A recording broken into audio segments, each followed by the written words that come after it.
Хронология становления государства Чейри. Со временем первого нашествия в 1896 году, в период экспансии Московии на Кавказ, Российской империи, в которую она переименовалась неоднократно, проводила геноцид чеченского народа, который она повторяла, переродившись в Советский Союз. Но и после становления чеченской государственности в 1991 году Россия возобновила череду геноцида чеченцев с 1994 года. И этот процесс под различными соусами продолжается по сей день.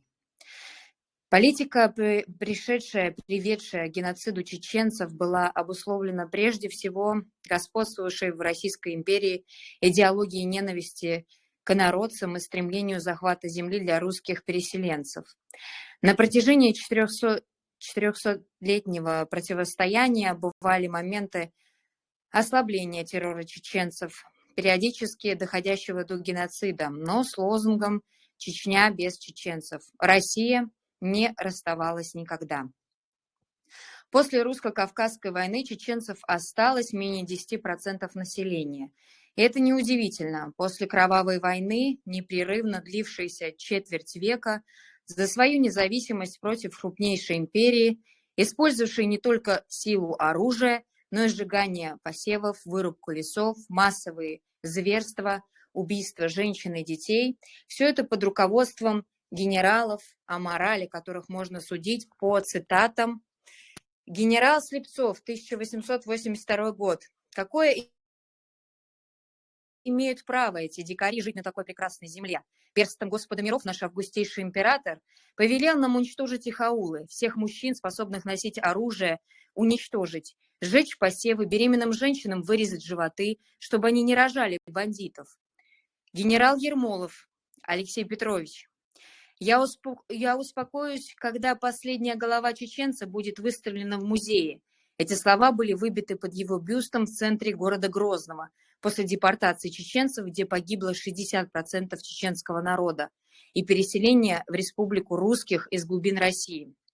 Планомерно уничтожали членов религиозных общин, интеллигенцию, торговцев, бывших чиновников, а также всех, кто высказывал хоть малейшее несогласие с политикой имперской России. Политика империи проводилась с российским уклоном, необходимость освобождения этих благодатных земель для русского народа. 1937 по 1938 годы массовые аресты и убийства чеченской интеллектуальной, экономической и политической элиты, что привело к полному уничтожению целой плеяды виднейших деятелей чеченской культуры. В списке подлежащих аресту попали люди разных политических взглядов и профессий. Писатели, артисты, музыканты, учителя, врачи, юристы, журналисты, бизнесмены, политические лидеры. Единственное, что их роднило – национальная принадлежность и положение в обществе. Целью акции было обезглавить чеченский народ, лишить народ даже малейшего шанса самоорганизовываться перед лицом опасности полного истребления. Схема была проста, но эффективна. Первыми ликвидировались представители элиты. После этого начиналось уничтожение остальных. Удар, нанесенный чеченскому народу Российской империи зла, оказался беспрецедентным по всей разрушительности. 23 февраля 1944 года выселение чеченцев и ингушей. Чечено-Ингушская ССР была ликвидирована, а на ее месте создана Грозненская область. Были предприняты большие усилия с целью уничтожения следов пребывания чеченцев и ингушей на данной территории.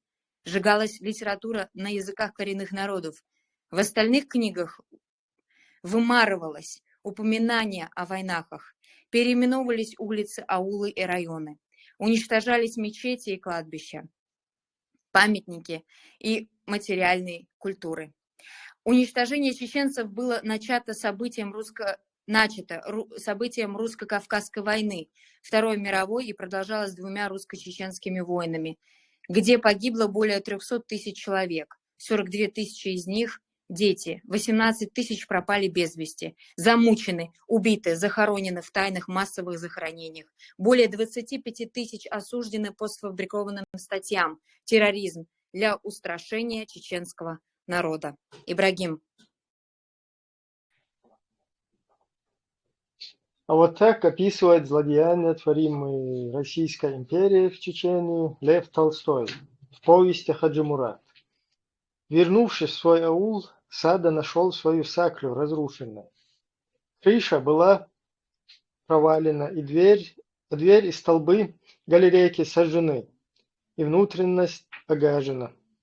Сын же его, тот красивый с блестящими глазами мальчик, который восторженно смотрел на Хаджи Мурата, был привезен мертвым к мечети на покрытой буркой лошади. Он был проткнут штыками в спину. Старик, дед, сидел и у стены разваленной сакли, и, строгая палочку, тупо смотрел перед собой. Он только что вернулся со своего пчелинника. Бывшие там два стога сена были сожжены, были поломаны и обожжены, посаженные стариком и выхоженные абрикосовые и вишневые деревья. И главное, сожжены все улья с пчелами. Ревела голодная скотина, которой нечего было дать. Взрослые дети не играли, а испуганными глазами смотрели на старших. Фонтан был загажен, очевидно, нарочно, так что воду нельзя было брать из него. Также была загажена мечеть, и мулла с муталимами очищал ее. Старики-хозяева собрались на площади и, сидя на корточках, обсуждали свое положение. О ненависти к русским никто и не говорил. Чувство, которое испытывали все чеченцы от мала до велика, было сильнее ненависти. Это была не ненависть, а непризнание этих русских собак людьми. И такое отвращение, годливость и недоумие перед нелепой жестокостью этих существ, что желание истреблять их, как желание истребления крыс, ядовитых пауков и волков, было таким же естественным чувством, как чувство самосохранения. Законность провозглашения суверенитета чеченского государства. Для сохранения уникальной культуры, экономических интересов и обеспечения благополучного развития общества в современном мире, чеченский народ воспользовался сложившейся ситуацией и использовал законное право провозгласить в 1991 году независимое национальное государство. Президентом СССР Михаилом Сергеевичем Горбачевым было предложено поднять статус автономных образований в составе РСФСР до правового положения союзных республик. Верховный Совет СССР поддержал данную инициативу принятием закона об основах экономических отношений Союза СССР, союзных и автономных республик. После принятия закона автономные республики выступают за уравнение прав автономных республик с союзными республиками. 26 апреля 1990 года был принят закон СССР о разграничении полномочий между Союзом СССР и субъектами Федерации, по которому все автономные республики были провозглашены государствами с оговоркой о том, что они являются субъектами Федерации Союза СССР. На основании вышеперечисленных документов Чечено-Ингушская республика вышла из РСФСР, как и все ее 16 автономных республик в 1990 году.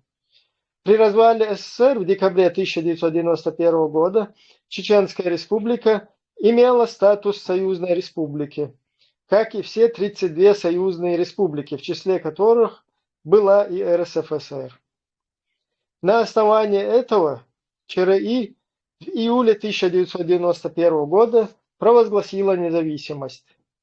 8 декабря 1991 года главы России, Украины и Белоруссии в правительственном санатории Вескули подписали Беловежские соглашения, пакет документов о прекращении существования Союза Советских Социалистических Республик и создании Содружества независимых государств.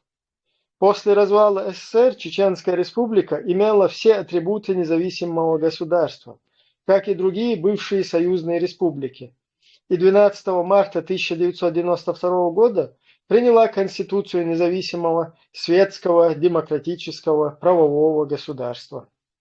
Создание же России началось только с 31 марта 1992 года, то есть только после образования Чеченской Республики. Российские пропагандисты, как всегда, лгут, когда заявляют, что Чеченская Республика отсоединилась от Российской Федерации.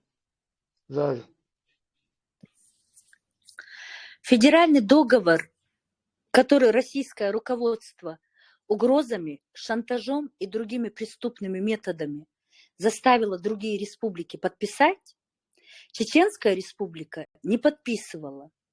Федеральный договор 31 марта 1992 года закрепил создание России как государства, в котором отсутствовала Чеченская республика. Конституция Чеченской республики Ичкерия была принята парламентом республики 12 марта 1992 года. Конституция Российской Федерации была принята спустя 1,5 года, 12 декабря 1993 года.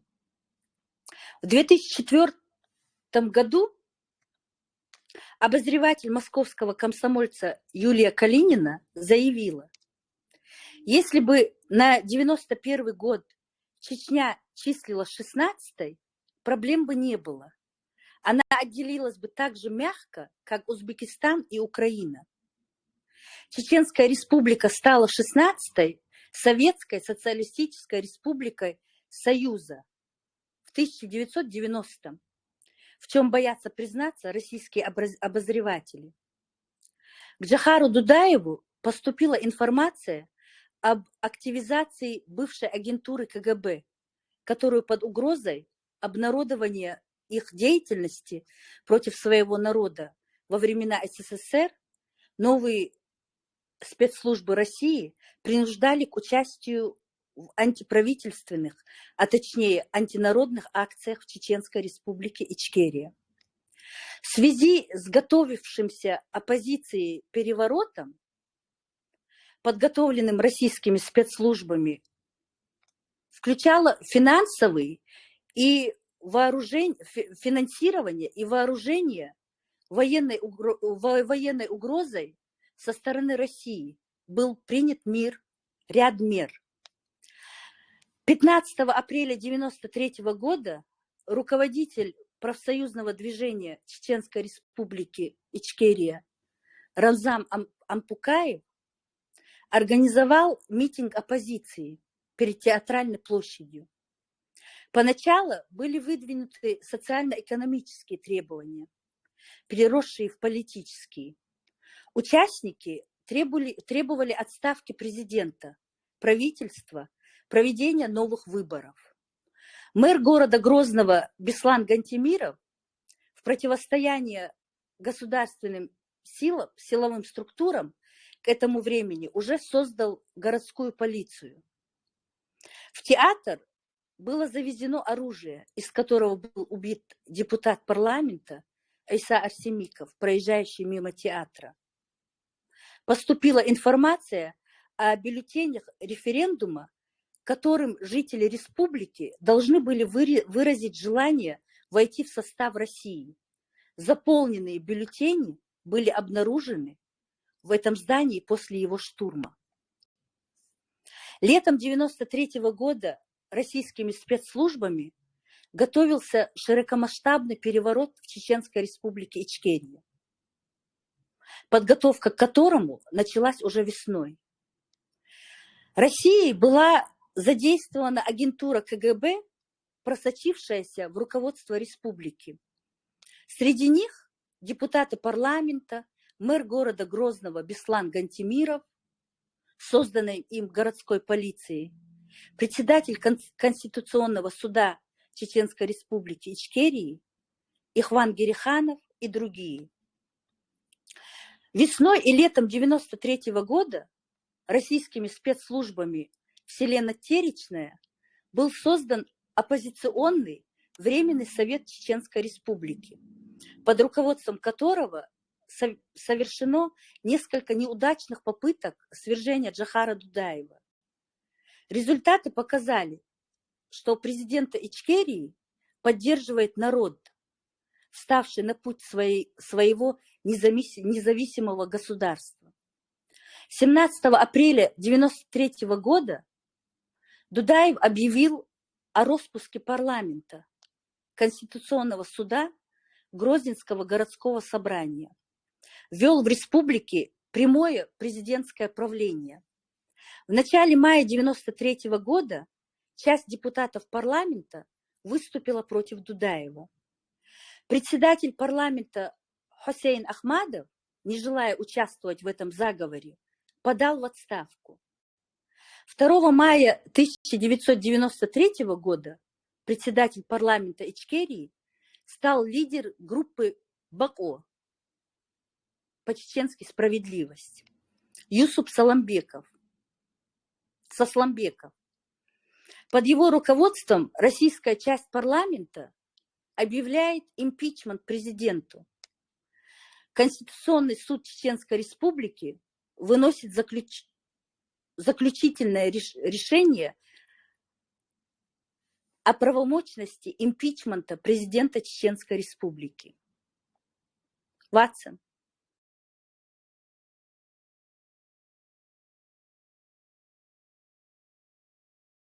Микрофон не включен у Ватсон. Стоик читает, не Ватсон. Джохар Дудаев, имевший информацию о готовящемся Кремлем перевороте и фальшивых бюллетенях для референдума, во исполнение своей клятвы, принесенной народу во время инаугурации, решил вместе со своими соратниками использовать все возможности, чтобы сохранить суверенитет чеченского государства. Было очевидно, что его импичмент приведет к гражданской войне. Центр города был забит митингующими. Массовые митинги сторонников независимости разбили палаточный лагерь перед президентским дворцом.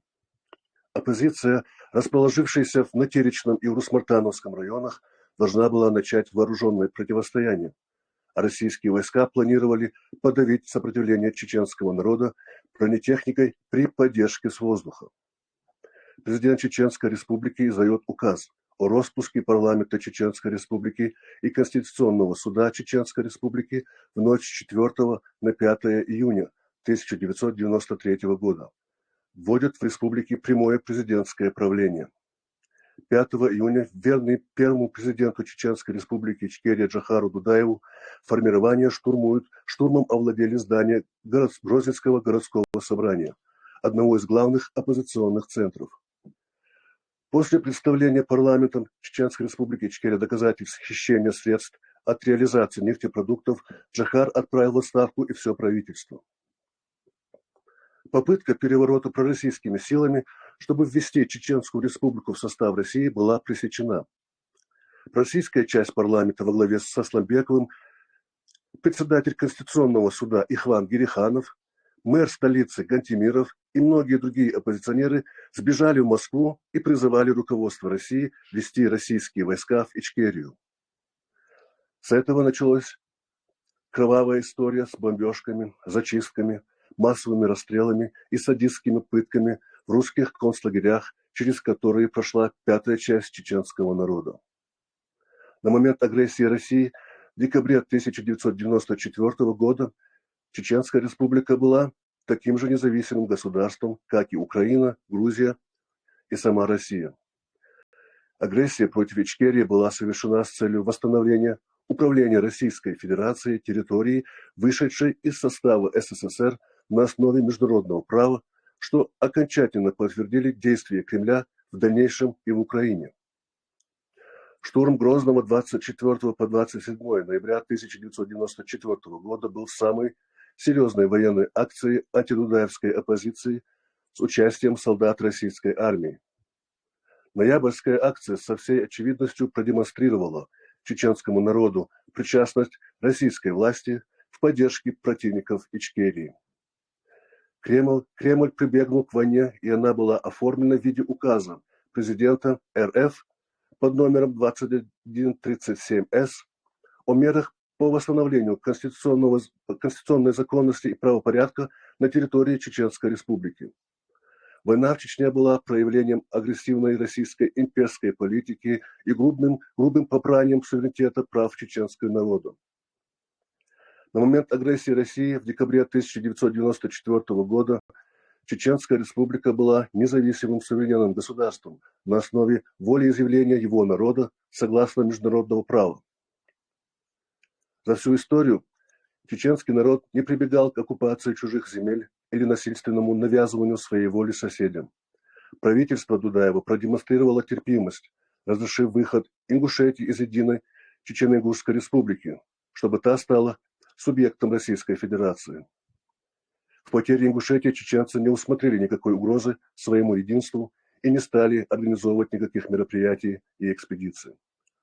Крайняя дикость и варварство, проявленные русскими войсками на протяжении колониальной войны на территории Чечении с 17 по 20 века, повторились в более изощренной форме на стыке 20 и 21 веков.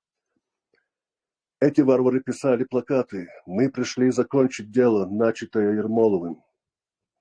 Между тем, мир узнает все больше кровавых подробностей массовых военных преступлений России в Чечении, хотя Кремль сделал все возможное, чтобы скрыть от мировой общественности одно из чудовищнейших преступлений 21 века, обвинив чеченцев в терроризме и в религиозном радикализме.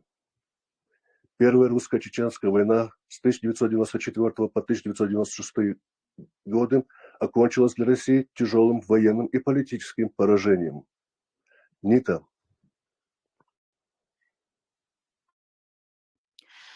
Как писал в те дни лондонский журнал Strategical Comments, стратегические комментарии, дело в том, что чеченцы победили не только не имея поддержки реального государства, но и не имея даже какой-либо формально военной или политической организации.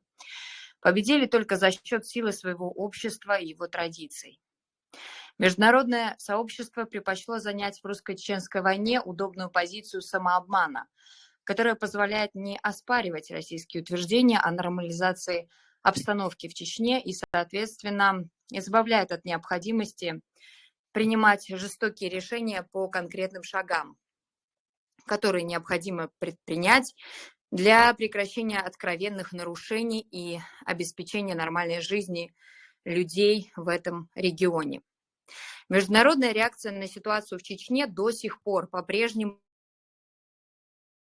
не вызывает ничего, кроме разочарования.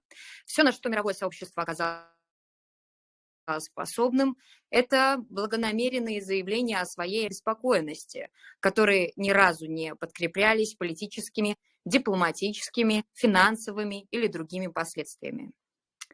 ИО президента Яндарбиева вместе с председателями парламента Идиговым после гибели первого президента Джохара Дудаева и окончания Первой русско-чеченской войны втайне от народа, совершив аферу с Конституцией ЧРИ, объявили страну исламским государством и ввели шариатский суд. Все эти действия противоречили демократическим основам Конституции ЧРИ 1992 года и попирали законам светского государства, установлено волеизъявлением чеченского народа, в котором он является единственным источником всей власти. Правовой хаос, созданный этими действиями, в республике породил борьбу за власть между вооруженными группировками, часть из которых управлялась, вооружалась и финансировалась российскими спецслужбами. При этом все, без исключения, незаконные бандформирования прикрывались исламом. Неудивительно, что чеченский народ после деоккупации ЧРИ опасается повторения этих событий людьми, которые для прикрытия своей политической некомпетентности занимаются религиозным ханжеством. 27 января 1997 года Яндарбиев набрал на выборах президента Чеченской Республики 10% голосов избирателей. Чеченский народ отказал ему в доверии из-за ввода им шариатского суда и объявление им исламского государства. Попытка смены государственного устройства является тягчайшим преступлением по Конституции Чейри 1992 года.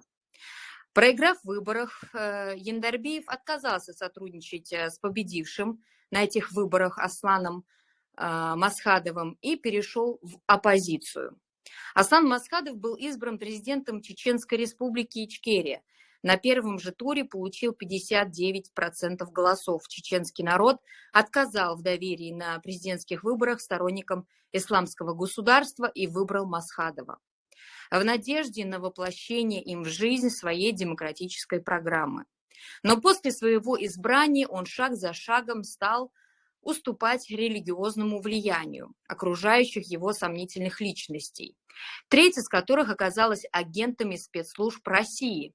Идя на поводу у муллукратии, он ограничивал свободу и наступал на права чеченского народа, предоставленных ему Конституцией.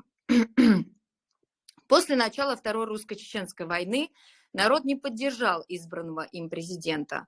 Добровольческая армия поредела, да и помощь от населения совершенно не шла в сравнении с Первой войной, когда проводились непрекращающиеся массовые демонстрации и оказывалась всесторонняя поддержка сопротивлению. В Первую войну к чеченским воинам относились как к своим защитникам. Во Вторую никто не мог понять, что за эмират, халифат, султанат хотят установить в республике над свободными чеченцами эти лидеры. Заза. При угрозе жизни Джохара Дудаева чеченский народ стекался со всех концов республики для поддержки своего президента, отстаивавшего его волеизъявление и независимость. Он неоднократно заявлял, и в частности в интервью французской газете «Le Monde» в 1995 году, его слова: «Нам не нужно руководствоваться религиозными законами. Мы должны руководствоваться гражданскими законами, уважающие права человека.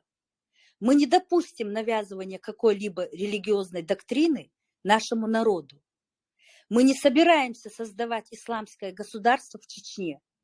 Мы собираемся построить демократическое государство, которое уважает права человека и все религии».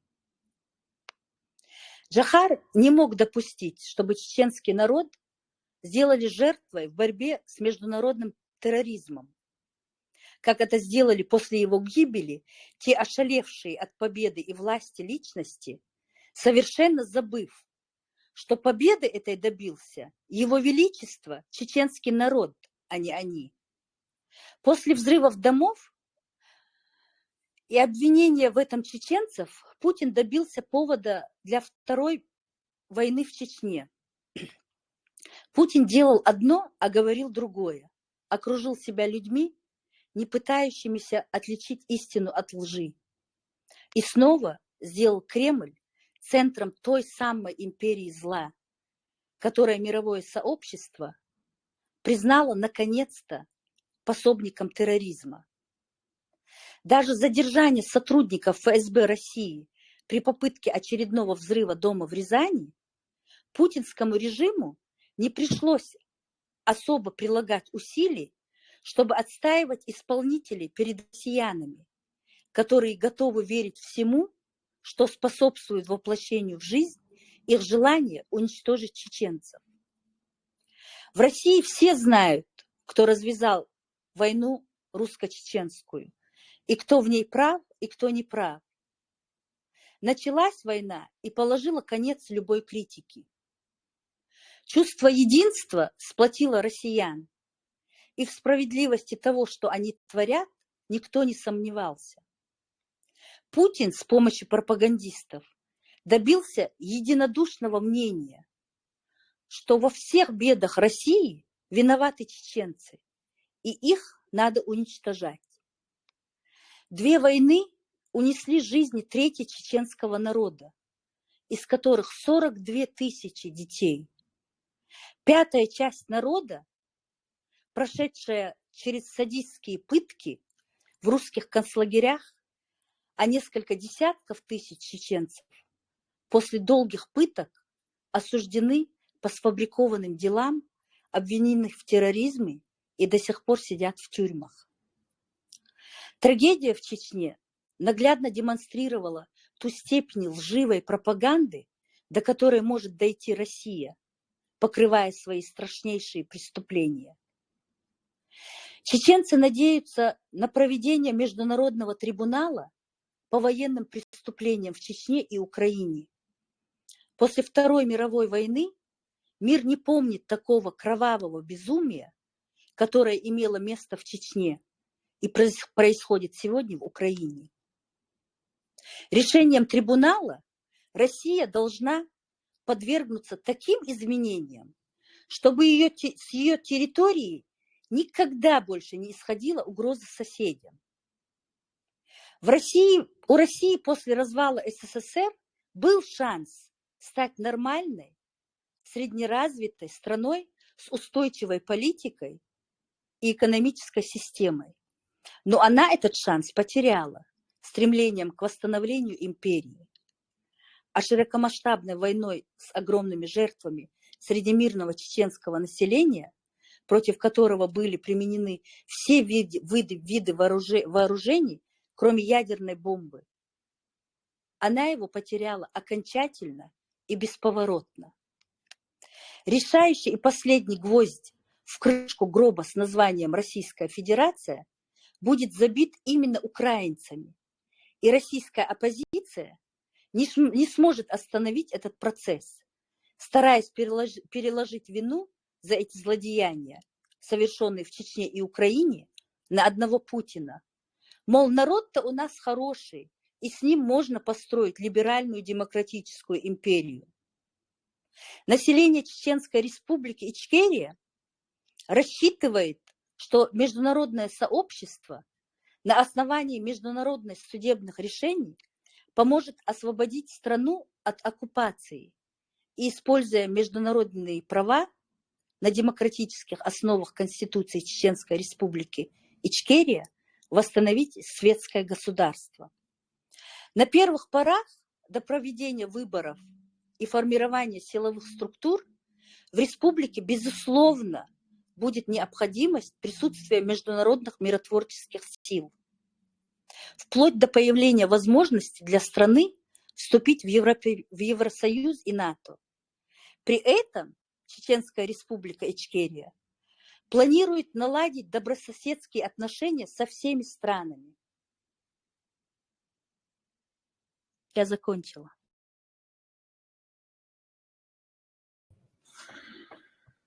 Отличный доклад. Все спикеры молодцы. Дейл Рейс Холшем, хороший доклад. И в заключении небольшой новостной блок. Глава евродипломатии Жозеп Боррель осудил действия силовиков в отношении протестующих в Тбилиси. Он призвал власти Грузии обеспечить право на мирные демонстрации. Боррель также напомнил, что Грузия в настоящий момент находится в статусе кандидата на вступление в Евросоюз.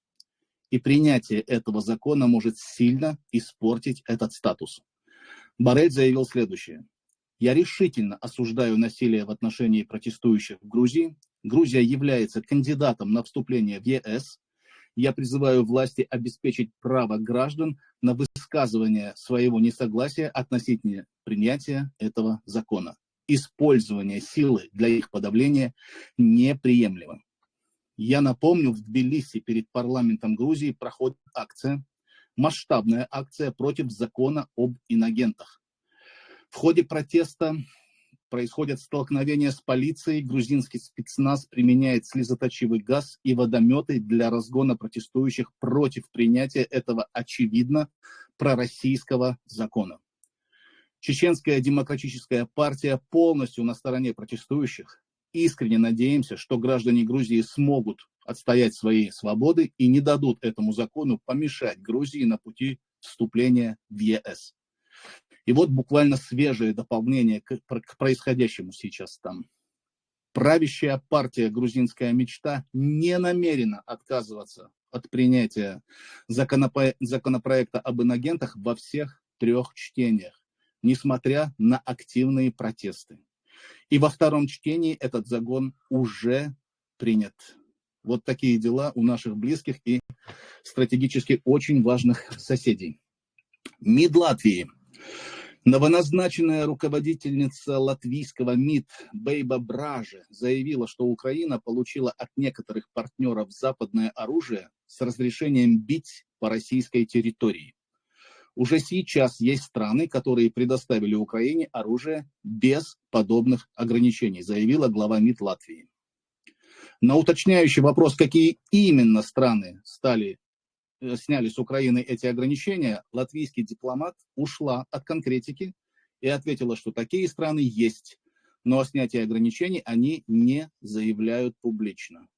Напомню всем, что одним из основных сдерживающих факторов на снятие таких ограничений является угроза применения ядерного оружия со стороны российского режима. Закон о запрете импорта обогащенного урана в США. Сенат США проголосовал за проект закона о запрете импорта обогащенного урана из России. Теперь его должен подписать президент Джо Байден, и есть все основания полагать, что за этим парнем не заржавеет. Но есть нюансы. Документ, который единогласно поддержали сенаторы, запрещает импорт обогащенного урана из РФ только через 90 дней после вступления закона в силу, с возможностью временных исключений в течение следующих 4 лет. И вот тут, не знаю, как у вас, а у меня лично закрадываются сомнения в сторону неоднозначной политики в, казалось бы, очень однозначных областях. Просто напомню один случай в американской практике. 6 февраля 1962 года Джон Кеннеди попросил своего главу отдела прессы Пьера Селлинджера приобрести для него впрок кубинские сигары, так, чтобы они попали к нему в руки до того, как они будут официально, причем с его же подачи, считаться контрабандой. Утром ему сообщили, что для него закуплено 1200 лучших кубинских сигар, и он тут же подписал указ о запрете ввоза всей продукции из Кубы в США. Мне, конечно, не жалко сигар для такого славного парня, как Джон Кеннеди, но согласитесь, есть в этом поступке что-то скользкое. Ну и в конце инфоблока лично от меня о погоде. Обещанное нам солнце, много раз, кстати, обещанное, пока так и не взошло над нашей землей. Конечно, это фигура речи, конечно, и вы все прекрасно сами понимаете, о чем я. Солнца нет. Но зато круглыми сутками неустанно светит арабская лампа Алладина. Освещает нашему народу светлый путь в темное прошлое. Но я верю в нас, верю, что мы во всем разберемся и перестанем позволять кому-либо так нами манипулировать. Солнце над нами на самом деле никуда не пропадало. Я уверяю вас, оно и сейчас на месте. Все, что нам нужно, это разогнать тучи. У меня все.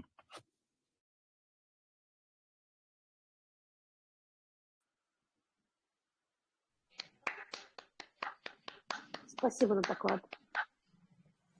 Браво всем, кто зачитывал, говорил. Прям как в Голливуде получилось. Артур замечательно насчет погоды.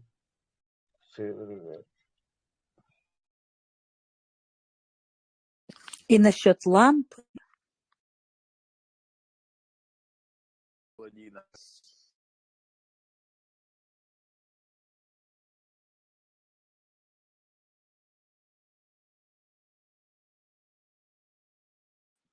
Был очень интересный и познавательный.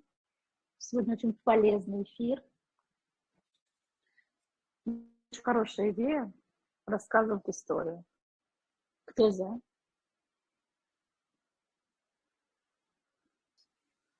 Все за.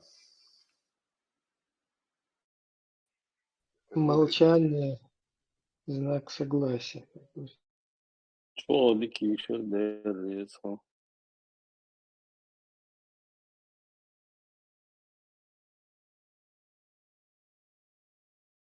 Ну, можно вернуться немного к теме сегодняшней, да, Хотела кое-что которая... рассказать насчет вот то, что история. У меня дядя, двоюродный брат отца, он очень близко знал Дудаеву, прям очень близко, его лучший друг. Они даже на фотографиях все вместе. Он говорил, что Джохар не хотел войны. Не было такого, что он начал и так далее. Он категорически не хотел воевать. Многие просто осуждают. Вот. Он не хотел кровопролития. С Ельциным встречу, Бурбулис отменял 3 или 4 раза. Тот говорил, давайте встретимся. Тот пока пьяный лежал, или в стельку пьяный, или еще что-то. И вот и война началась, чтобы не начали эти переговоры, чтобы никто не организовал.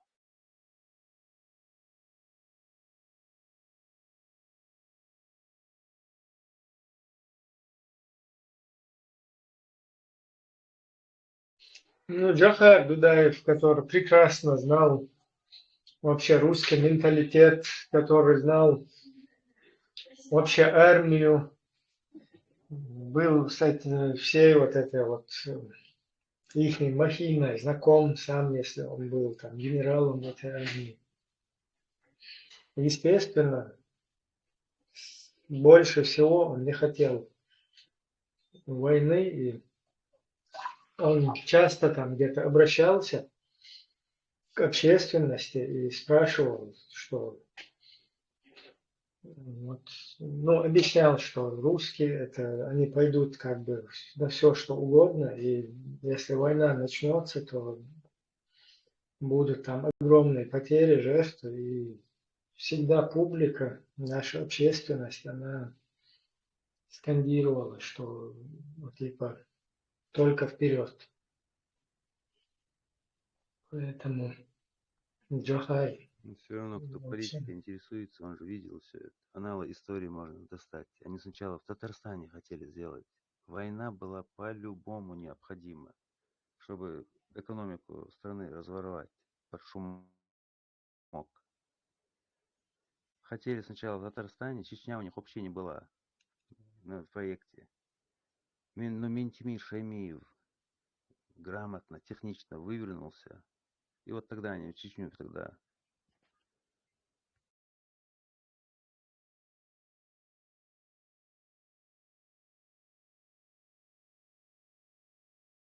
Ну вот, Война была нужна по-любому. Вы же видели? Шокотерапия, приватизация, ваучер, ну и прочие. Лохотрон народа вчистую, что любой гоп-стоп позавидует.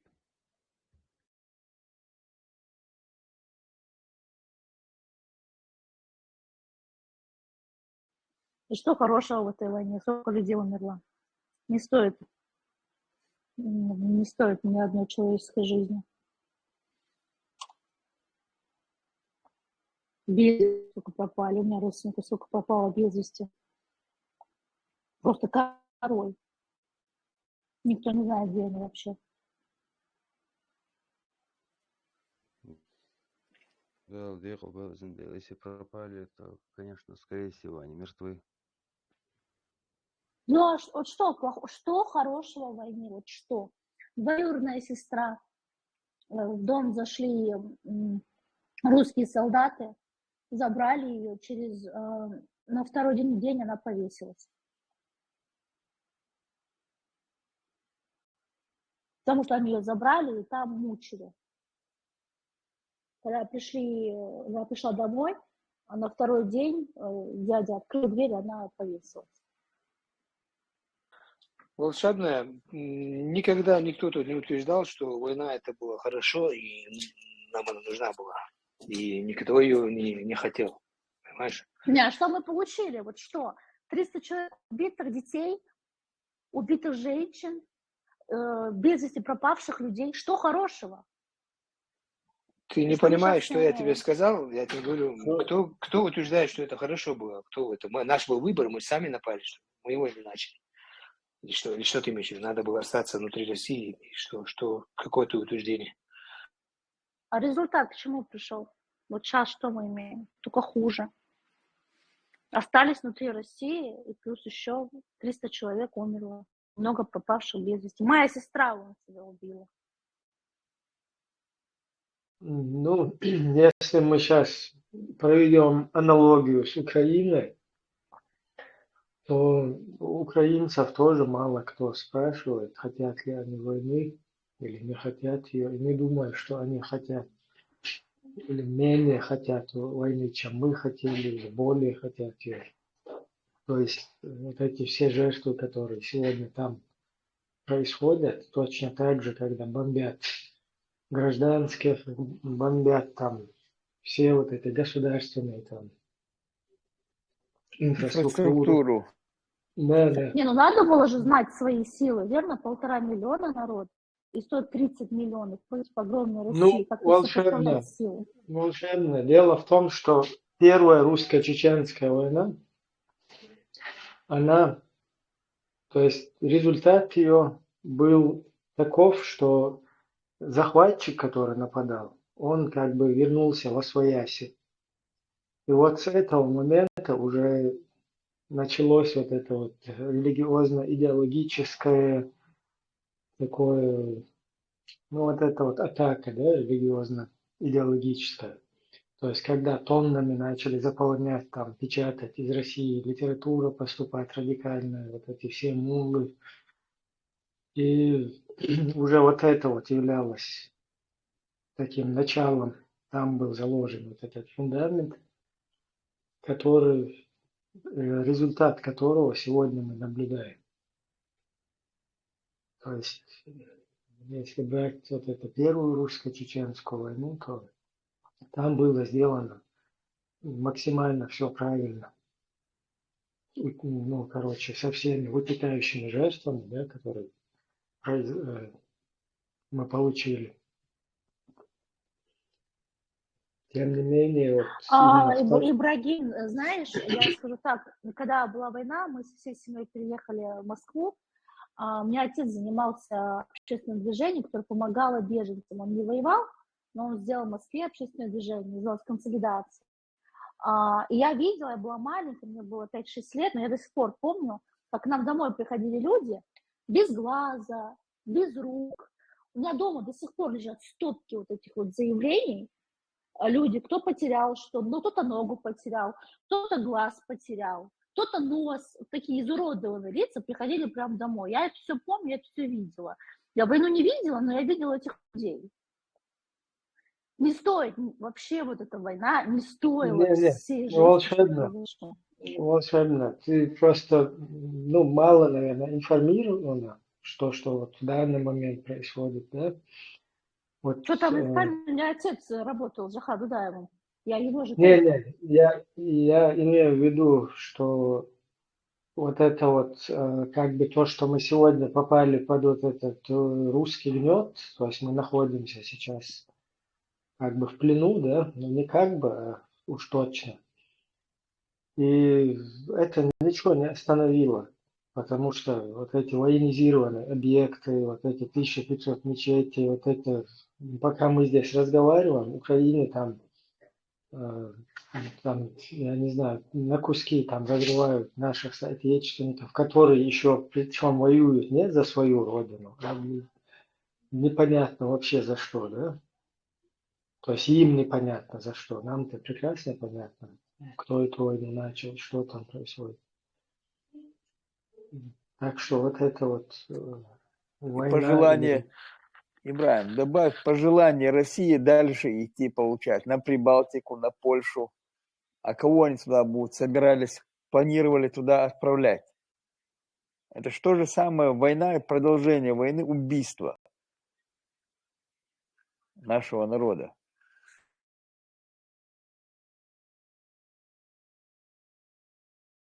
Так к чему мы пришли? К результату. Смотрите на результат. Вот что мы... Результат. Сейчас у тебя в Украине погибают твои же, получается, земляки погибают. Ни за что. Нет, Да. там вот смотри, результат, мы же как бы не по результату судим.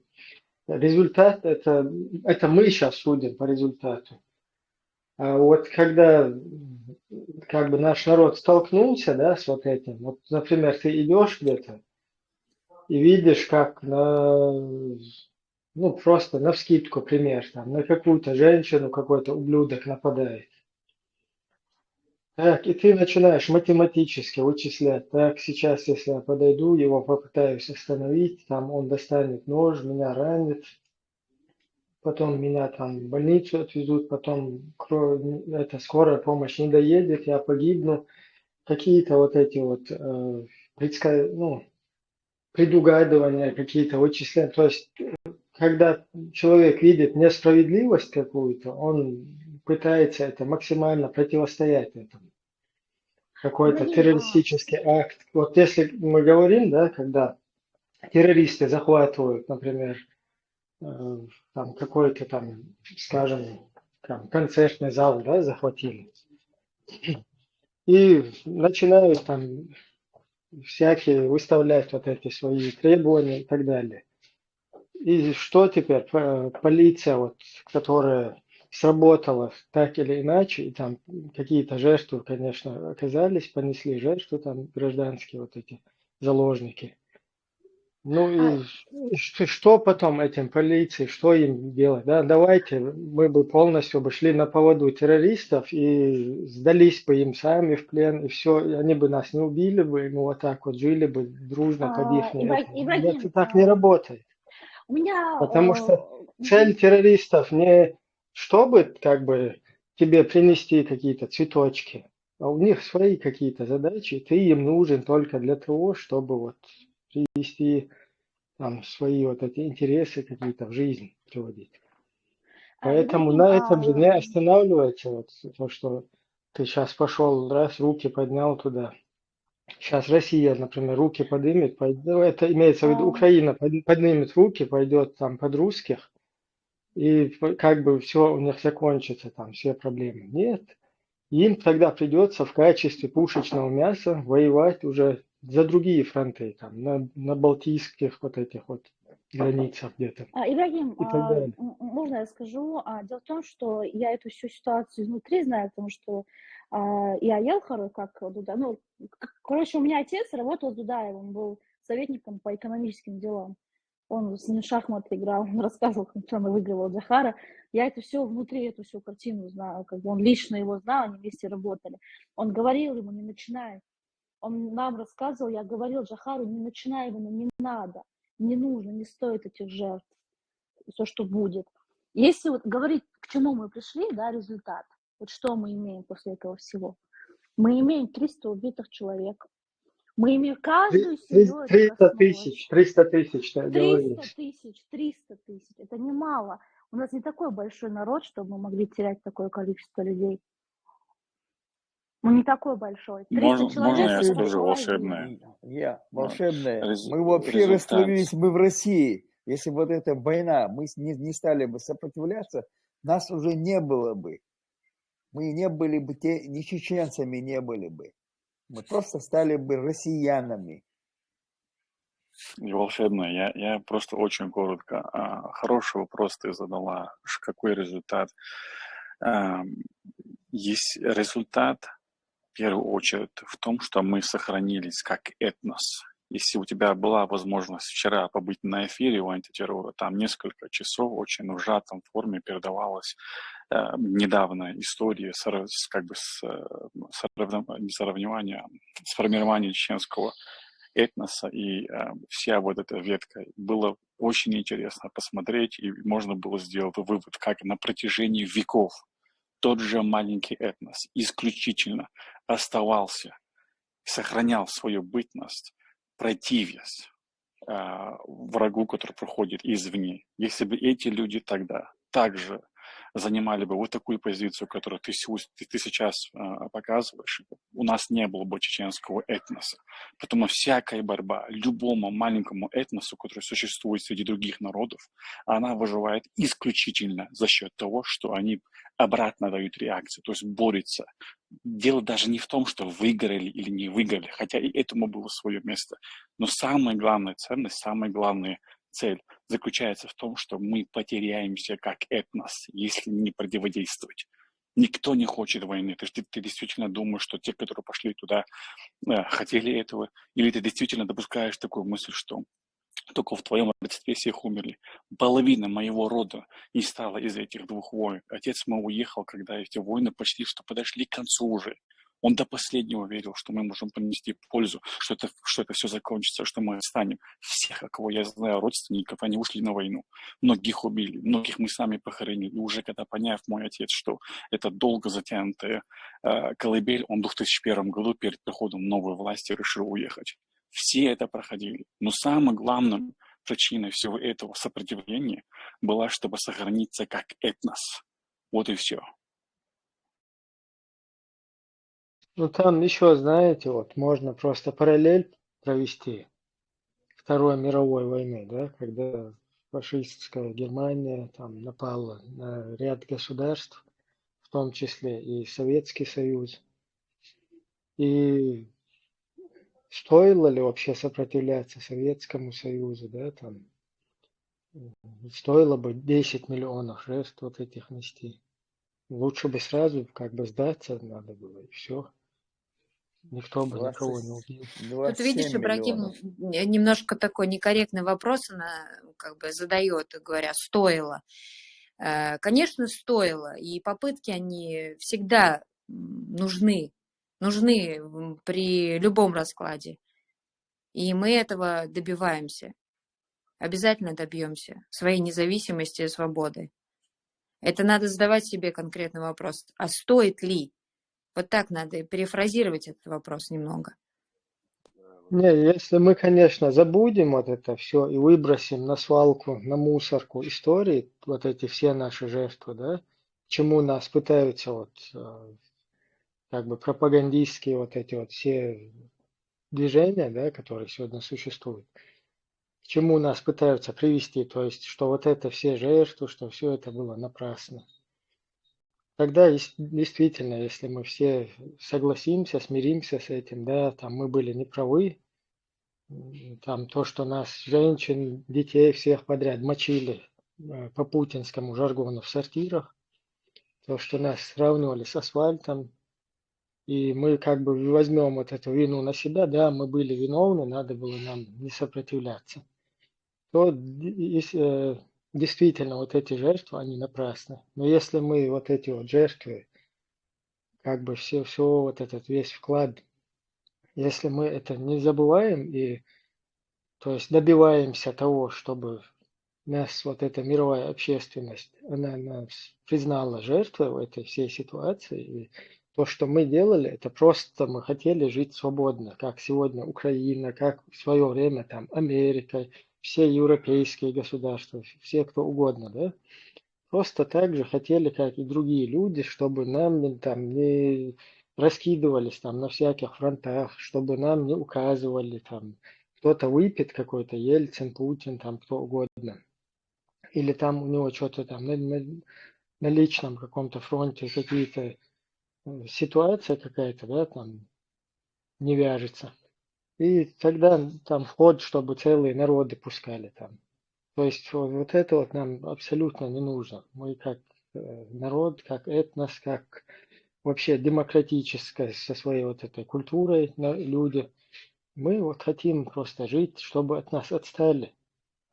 Просто как и другие народы, все хотим жить в союзе, как бы в дружеских отношениях со всеми народами. В своей Поэтому стране. в своей собственной, да, стране, где свой собственный государственный язык у нас, своя там государственные атрибуты, свой путь развития, свой там путь, ну, культура, самобыт и так далее. Если бы изначально наши предки все бы вот это выбросили бы, мы бы сейчас не были бы ни чеченцами, вообще что-то другое бы мы были бы.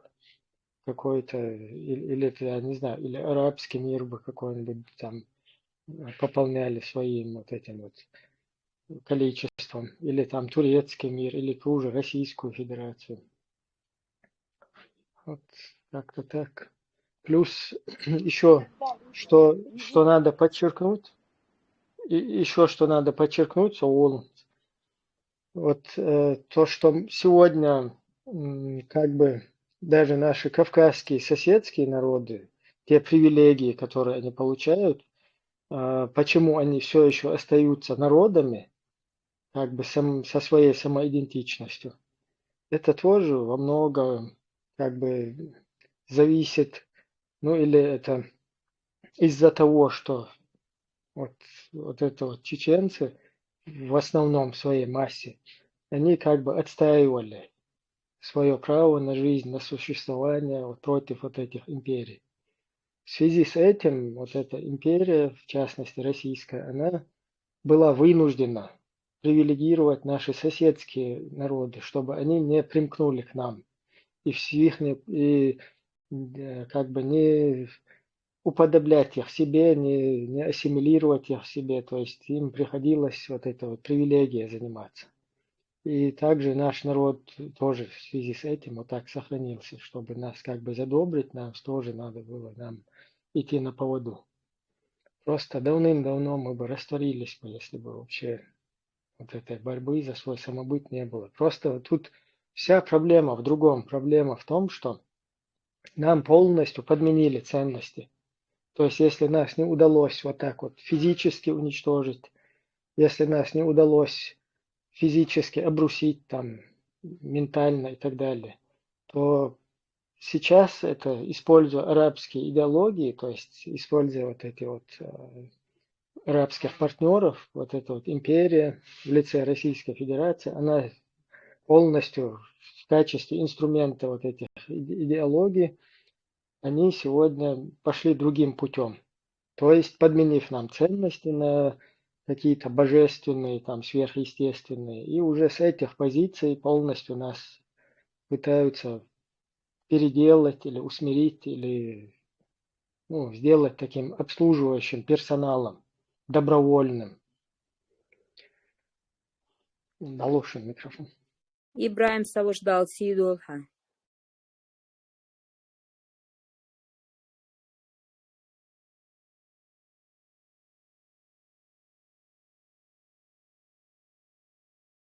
Что это все призадумались? По теме тоже, по теме развала Советского Союза, становления нашей государственности. Ибрагим, я хотела вопрос тебе задать. А ты помнишь что этот момент, когда вот после Масхадова, кто потом стал? Кадыров, по-моему, становится, да, после уже президентом. Как он вообще, вот эти вот все события, как они произошли, как они его уничтожили, что они сделали? Вот этот момент тоже был интересен. Кадыров это как? Не Кадыров, это ставленник, один президент. Кто сказал, что Да, президент? да. Кадыров Ахмад Хаджи это муфти Чеченской Республики Ичкерия. Вот кто его туда поставил, кто его тоже как бы ответственен за это, наломал огромных дров там. Вот этот человек, он как бы уже перейдя на сторону Русни, мы сейчас не знаем, он перешел или он изначально был там, или как это все работало. Как правило, религиозные деятели, тем более в Советском Союзе, они все сотрудничали с КГБ, нынешним ФСБ. А как вот это точно у них там протекали вот эти вот там подводные вот эти, вот эта кухня вся, это уже сложно нам будет, да, потому что у нас досье какого-то ничего нету, но то, что происходило, мы так можем вычислить примерно вот ситуацию, да, вот когда во время русско-чеченской войны он тоже являлся там каким-то оратором, пропагандистом, призывал там к джихаду женщин, в частности, не слушать, призывал мужей выходить на джихад, чтобы они, то есть это им тоже предписано, и они в такой ситуации не должны как бы мужчин слушать и действовать уже как бы по предписаниям божественным. И вот этот человек сразу туда перепрыгнул. Плюс еще во время того, как он муфти был, там где-то он интервью дает, что мы строим якобы исламское государство, что у нас конституция, это Коран.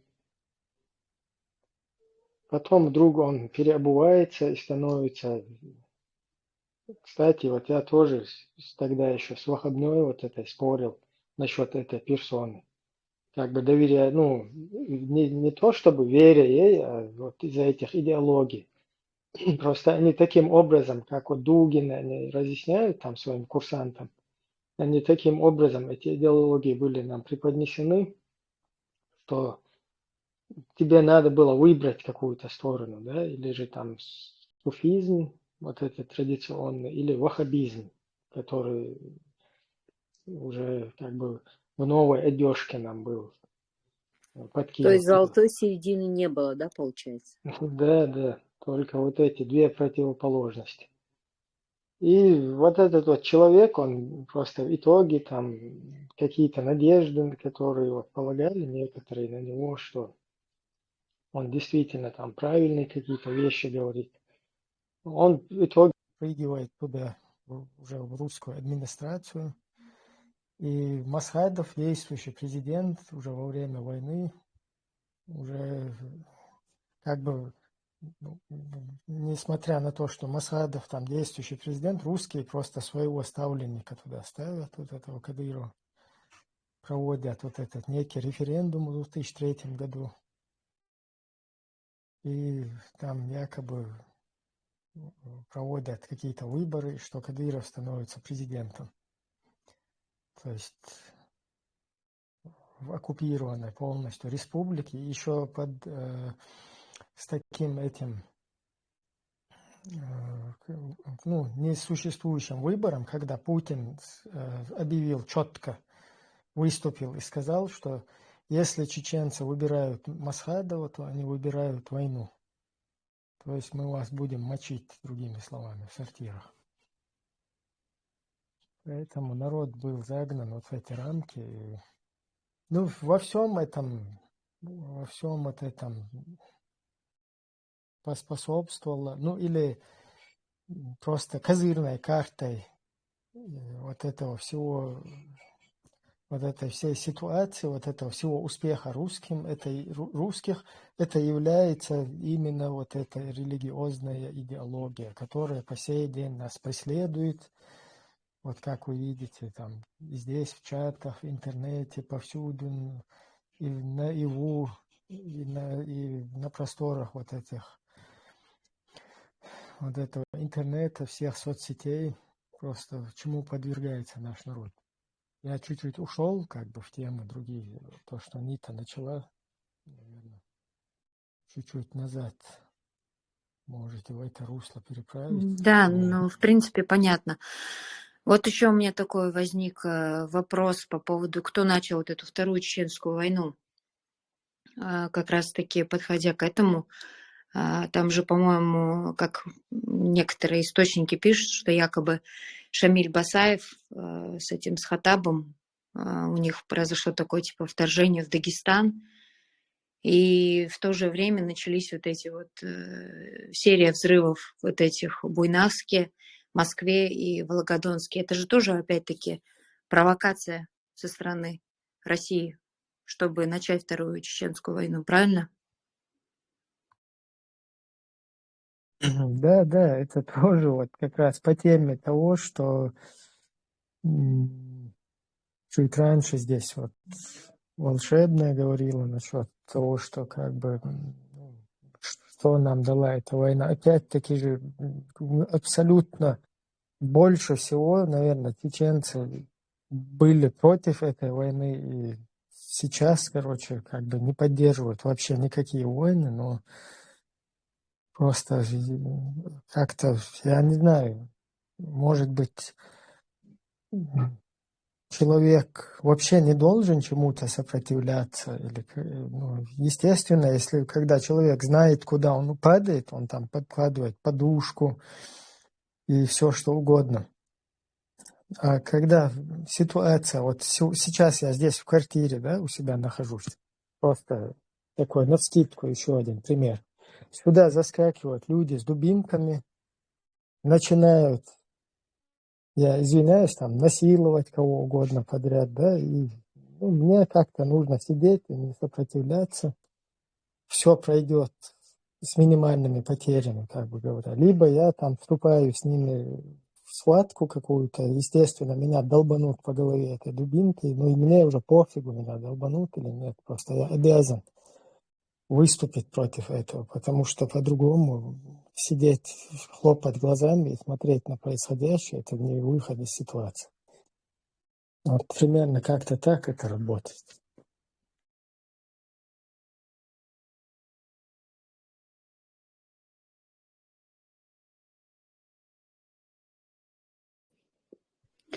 Можно я немножко добавлю? Есть там.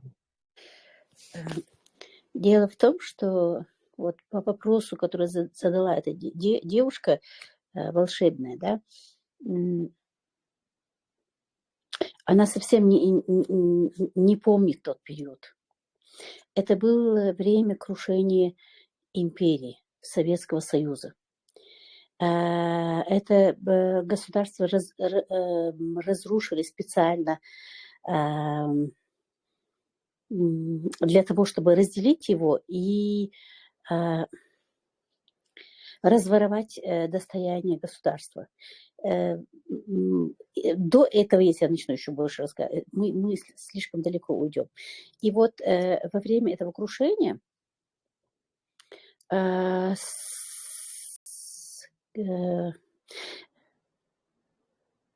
еще это началось до подписания договора о сокращении деятельности, сокращении, как назывался этот документ, существования государства Советский Союз. 3 человека, 3 президента России, Украины и Белоруссии подписали договор, и за спиной у Горбачева развалили Союз. Это была большая...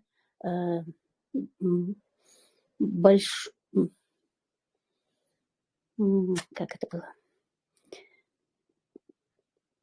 Это был большой хаос тогда начался. Было время, что Ельцин приезжал в Грозный и говорил: чеченцы, берите свободы сколько хотите. Сейчас появилась такая возможность. Он в Америке выступал, говорил в Конгрессе: вот мы наконец-то разрушили Советский Союз, вот это вот зло. Теперь мы переходим на рельсы демократии. Мы полностью на демократической стороне и все такое. Это же самую фальшивку он привез и в Чечню, и говорил людям: вот, берите свободы сколько хотите. А у чеченцев всегда вот это вот призрак свободы всегда под кроватью спрятан, и люди подсознательно всегда мечтали об этой свободе. И поэтому мы и клюнули. А на самом-то деле война, говорят, вот не могу подтвердить, но говорят, что Джохар просил переговоров с Ельциным, даже телефонного разговора ему не дали. С него просили 3 миллиона рублей в то время. Рублей? Да. Думаю, рублей, не знаю. Какие-то 3 миллиона, я помню эту сумму. 3 миллиона долларов. Вот, 3 миллиона долларов, скорее всего, просили у него за встречу. Вы можете представить, что это никто не хотел этой встречи, никто не хотел предотвратить войны. Эта война нужна была России для того, чтобы списать все жульничество, которое они провернули. Эти семибанковщина, эти авизо, это вот рушение, крушение, все национальное достояние Советского Союза Россия переняла себе, сказал, что она перенимает и все долги России, Советского Союза, а долгов у Советского Союза почти не было. И Россия обманула все союзные республики, всех кинула. Никто в то время, например, среднеазиатские республики, ни закавказские республики, никто не хотел отделяться от Советского Союза. Так они всех отделили, присвоили все достояние себе. А потом уже, когда эти республики стали становиться на ноги, им теперь захотелось снова собрать их. А теперь они не хотят.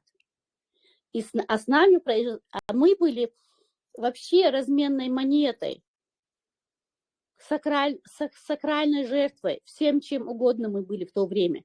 Им нужна была война, чтобы скрыть все, что они делают. Это было полное разграбление достояния народа. У нас никто не спрашивал, хотим мы войны или не хотим мы этой войны. Джохар бы, например, подписал, я думаю, любые условия с Россией, чтобы обойтись, чтобы закрыть этот вопрос без войны. Понимаете? И что мы будем южные границы охранять, и что мы оставим общую денежную единицу, и другое, и третье. Намного всего мог Джохар пойти на соглашение с Россией, чтобы войны не было. Но такой какая-то особенная автономия Чечне нужна была тогда.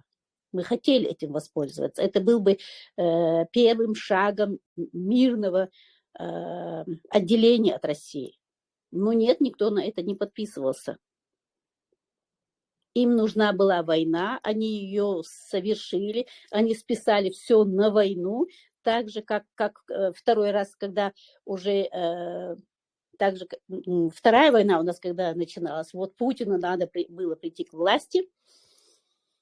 Они разыграли снова свою карту, свою любимую карту, разменную монету чеченскую. Они пришли к этой власти. Путин объявил себя, вот он будет чеченцев, этих опасных террористов, мочить в сортире, и народ его поддержал.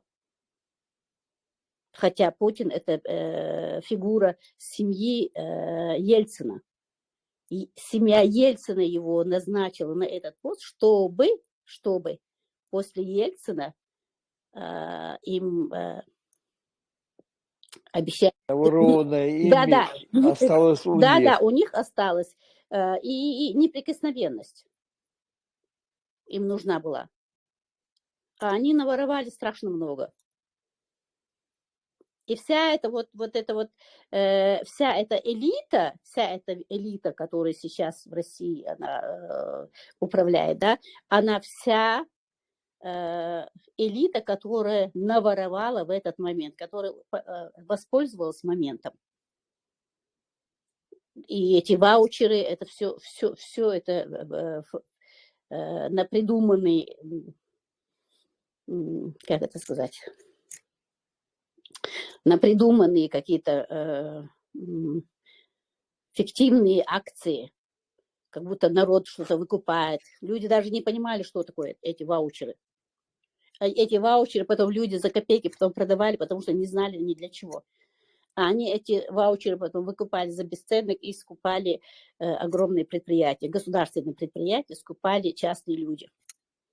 Появились банки, которые выдавали, которые выдавали бесценное количество денег, выдавали этим частным лицам. Эти люди покупали, на эти деньги покупали госпредприятия. Это было просто об этом времени еще не написано достаточно прозрачно, еще не написано. Мы будем жить и удивляться потом, а как это было.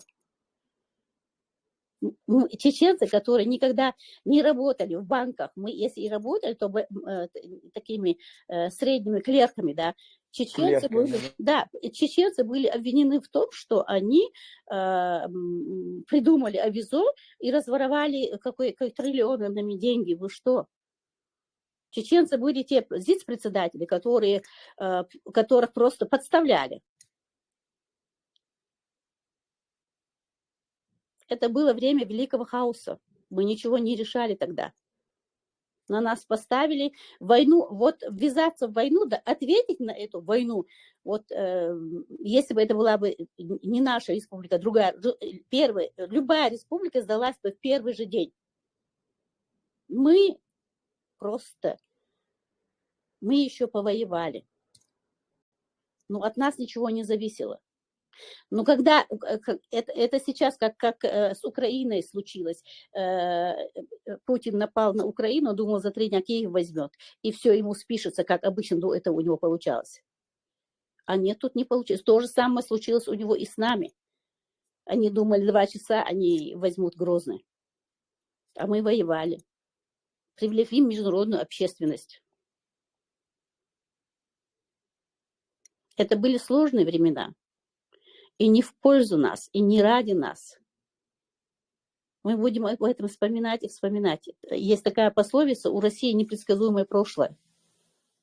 То, что в России происходило, становится явью лет через 30, 40, 50 даже. Ватсон, твоим словам я хотел бы добавить, Чубайса все знают же здесь. Конечно. Я думаю, ну вот, Чубайс уехал с России в Израиль, а сейчас выставил на продажу кремлевские куранты. За 200 миллионов долларов, он хочет 200 миллионов долларов, оказывается, выкупил в свое время кремлевскую башню вот с курантами. Это, оказывается, его собственность.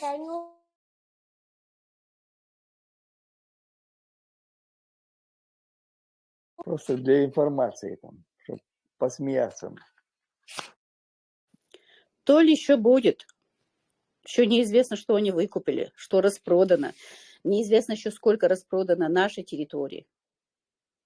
Подумайте сами. Достаточно того, что мало того, что нас просто уничтожили, мало того, что у нас вся земля отравлена, еще к тому у нас сделали ядерное захоронение.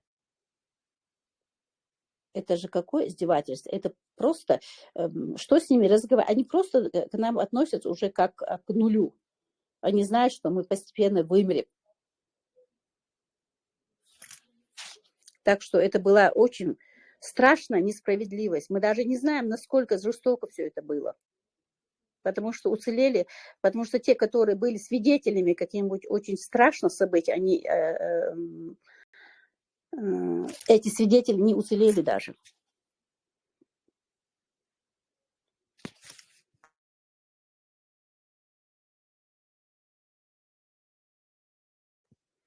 А вот про это время, когда после Первой войны,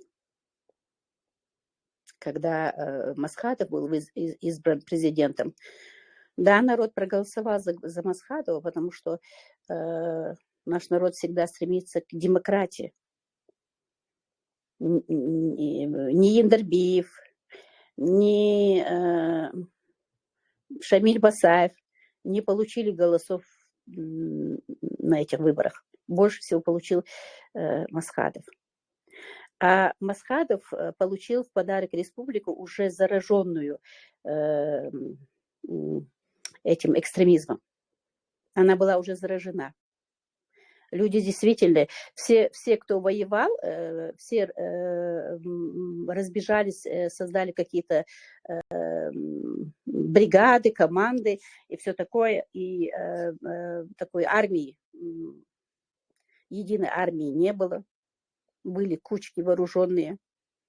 Была сильнейшая пропаганда экстремизма в республике. Люди, появляясь как грибы после дождя, неизвестно откуда и кто, и на телевидении всегда шла агитация днем и ночью. Так что это было очень страшное время. Я даже сегодня не знаю, можно ли человека осудить в тот период, что он не тем заболел, что он не тех слушал, что он не так поступил. Это был какой-то хаос. И Масхадова убили. После Масхадова был какой-то молодой парень, не помню его фамилию. Садулаев. Садулаев, да. Абдулхаким Садулаев, да. После него еще кто-то. Война затянулась. все пошло не так, как бы нам хотелось, не в нашу пользу, потому что это изначально не было настроено в нашу пользу. Это не было настроено в нашу пользу. Там разыгрывали войну, которая сейчас Путину нужна война, чтобы удержаться у власти. И это огромная страна, огромное количество населения. Люди страдают и страдают и страдают, и этому конца не видно. Так что не осуждайте наших. Наши были настоящими героями. В Первую войну все, кто прошли, они настоящие герои.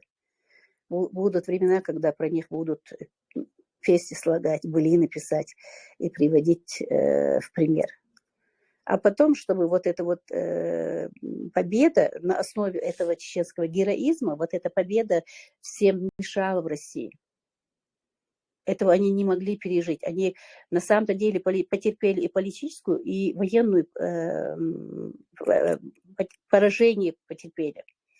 И политическое поражение, и военное поражение. Этого они не могли выдержать. И они быстро настроились, быстро это самое заслали и людей, и программы, и все такое, и литературу, и оружие, и людей сразу нашла, которые продаются, а продающихся людей всегда много. И настроили, создали... Что? Ахуэла. Да, хотела перебить на секундочку, очень извиняюсь. По истории русский народ... Волшебная, ты прерываешься? Посмотреть, У тебя как они себя интернет вели, лагает. они бьются до Волшебно. последнего. Что мы-то видели во Вторую мировую войну, что сейчас. Сейчас, секунду.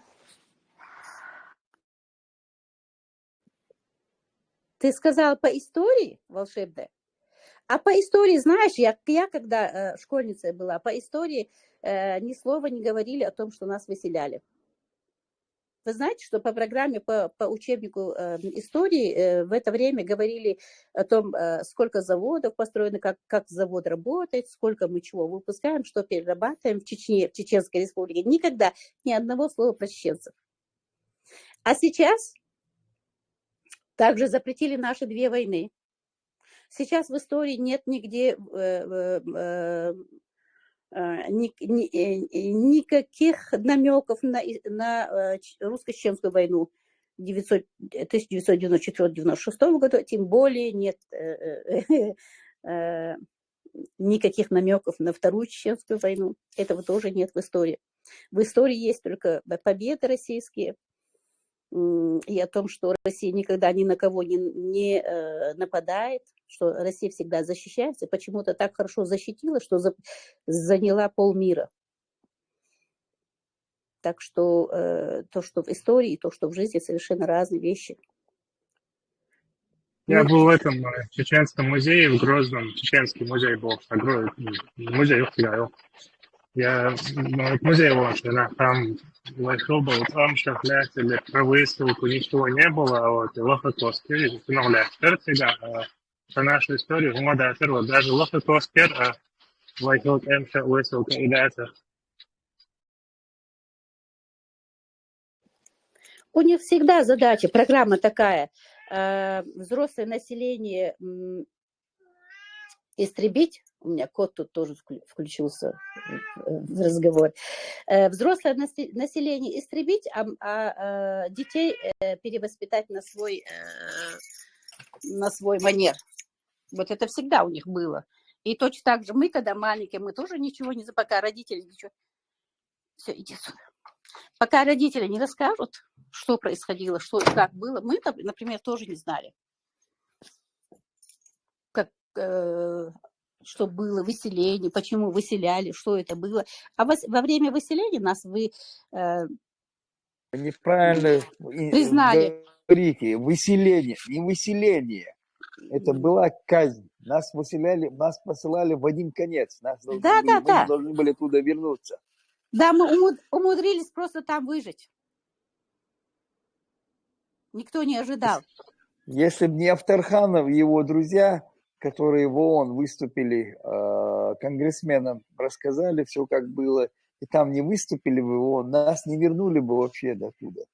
Мы были, как бы, это было, как сказать, это было убийство народа, преднамеренное убийство народа.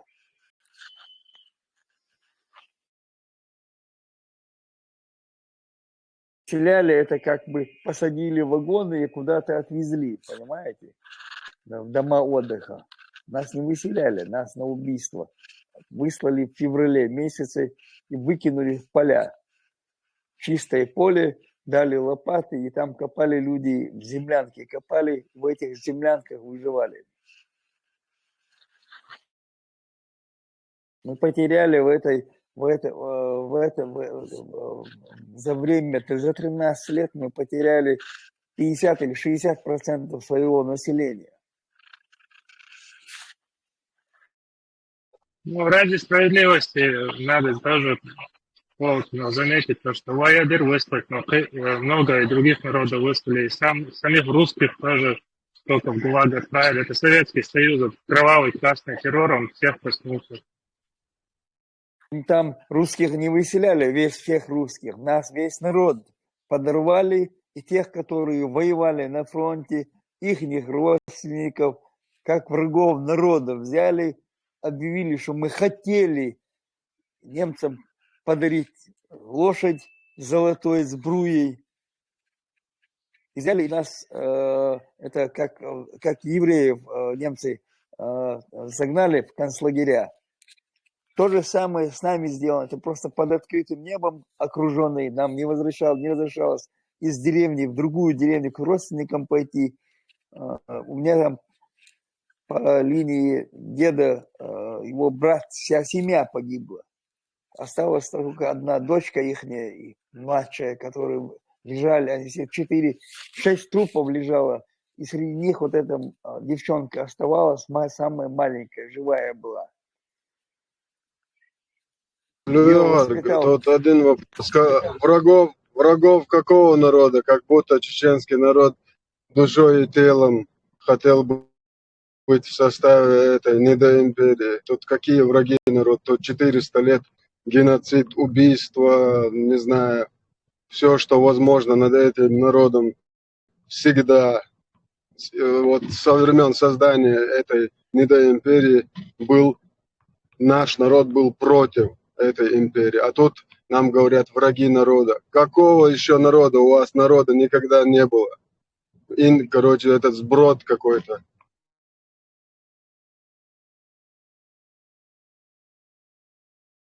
Нужно говорить словами, и своими словами, как говорится. Тут подмена понятия врагов народа. Как будто у этой империи был какой-то один народ.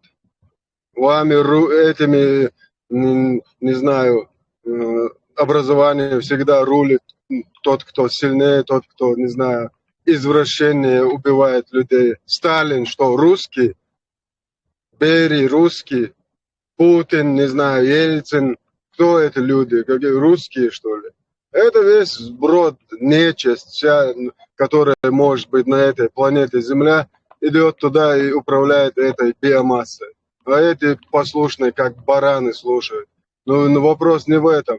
Тут подмена понятия в чем? Враги народа. Чеченский народ выставляет, как будто пошел против какого-то народа, как будто там какой-то народ был. Не помнящие родства, ничего, свою историю, существа, обвиняют целый чеченский народ, который мог бы всему этому миру выложить свою историю испокон веков. Все уничтожали, подчистую. Ничего себе, что чеченский народ не мог. Даже если это так было, мы прекрасно знаем, никакой лошади, ничего не было. Это просто прикрыться всегда, как они делают. Чеченский народ и террористы, и бандиты, а сейчас как в Украине, фашисты, как бандеровцы. Они всех так нарекают, когда они хотят вот над этим народом поиздеваться. Все, пока. Просто евреев там, немцев там, Холокост они там сделали им.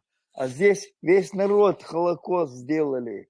Холокост всему чеченскому народу. 60% населения мы потеряли, когда нас отправили в Такого Казахстан. Холокоста, такого Холокоста и геноцида ни один народ в этом мире не испытывал и не испытывает сейчас. Самый бесправный, беспомощный, которого никто не слышит. И когда об этом народе начинают говорить из этого народа, люди их истребляют, где бы они ни были. А это что? Не Холокост, не геноцид.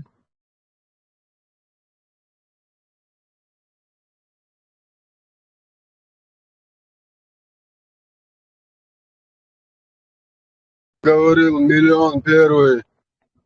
Мир поставит русских в стойло. Вопрос только во времени.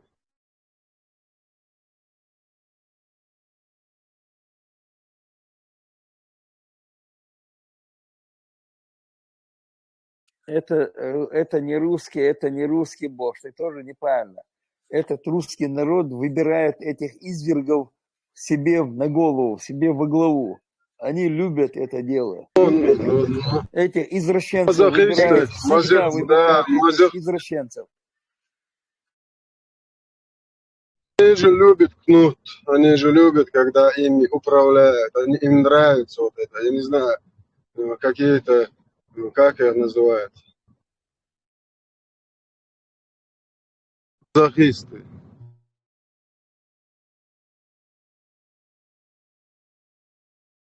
Извините, русский народ, нам не по пути, нам нужна свобода больше, чем жизнь. Мы любим свободу.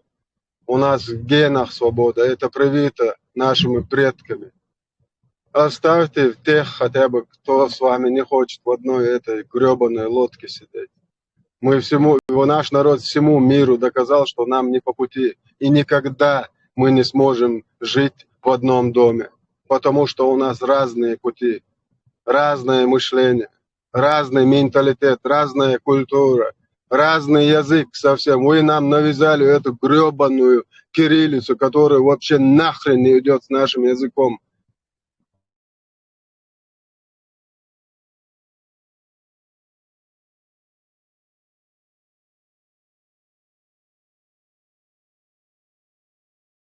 А вот все, вот это ваши жалкие потомки лет 100 будут расплачиваться со всеми народами.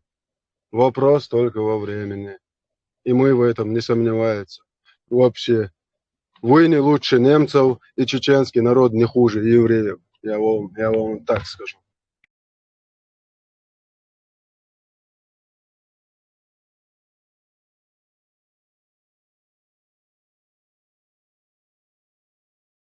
Просто они думают, что чеченский народ все уже с рельсов, его как бы свели, никто ничего.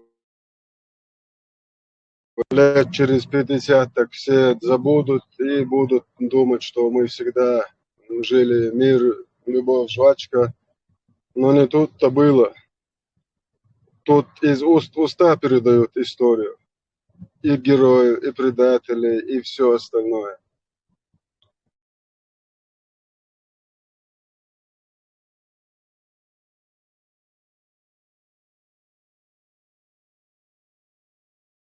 Еще больше навязывая нам вот этот бедуинский арабский культ, который вообще не сходится с нашим вообще менталитетом, культурой, ни с чем. Вот через это они вот думали, что могут задавить нас, вот это все. И тоже не повезло, не фартануло. Иван, нам не по пути, как бы ты ни старался. Поищи лохов в другом месте.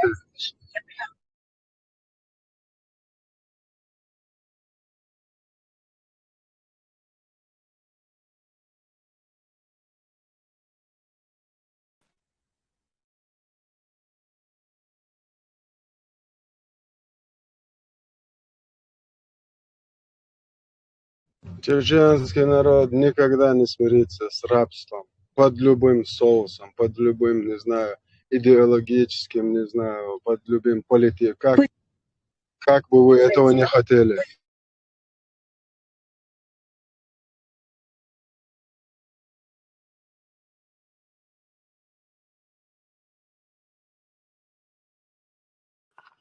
Söyledi masaya Маша, душу. Тут некоторые иногда спрашивают, а на чем вы там, какая у вас основа, туда-сюда, в религию вы не хотите, этого вы не хотите, того вы не хотите. Как будто непонятно, что основа, или же там, я не знаю, как это, как бы сказать понятнее, когда мы говорим, мы хотим быть на своих традициях, на традициях наших предков. А нохчело Бог, куда нохчело, что это такое, Бог? Туда-сюда какие-то делают вид, что не понимают ни о чем. Скажу чисто свое мнение, не знаю, кто согласится, нет. Нохчело значит маршу. Вот главный принцип. Если мы маршу цахыч, нохчи это уже не нохчи. Нохчело Бога, маршу Богу. Та система бусов, ты бусов дин бэмадать, а когда бусов дин тебе хочет навязать еще какую-то управленческую систему и так далее, то это уже никак с нохчело не сходится. Баркалшу, может, как-то сказал понятно.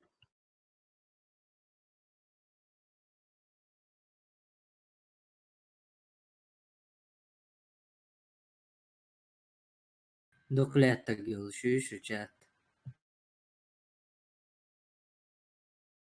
Выстрелы sonra.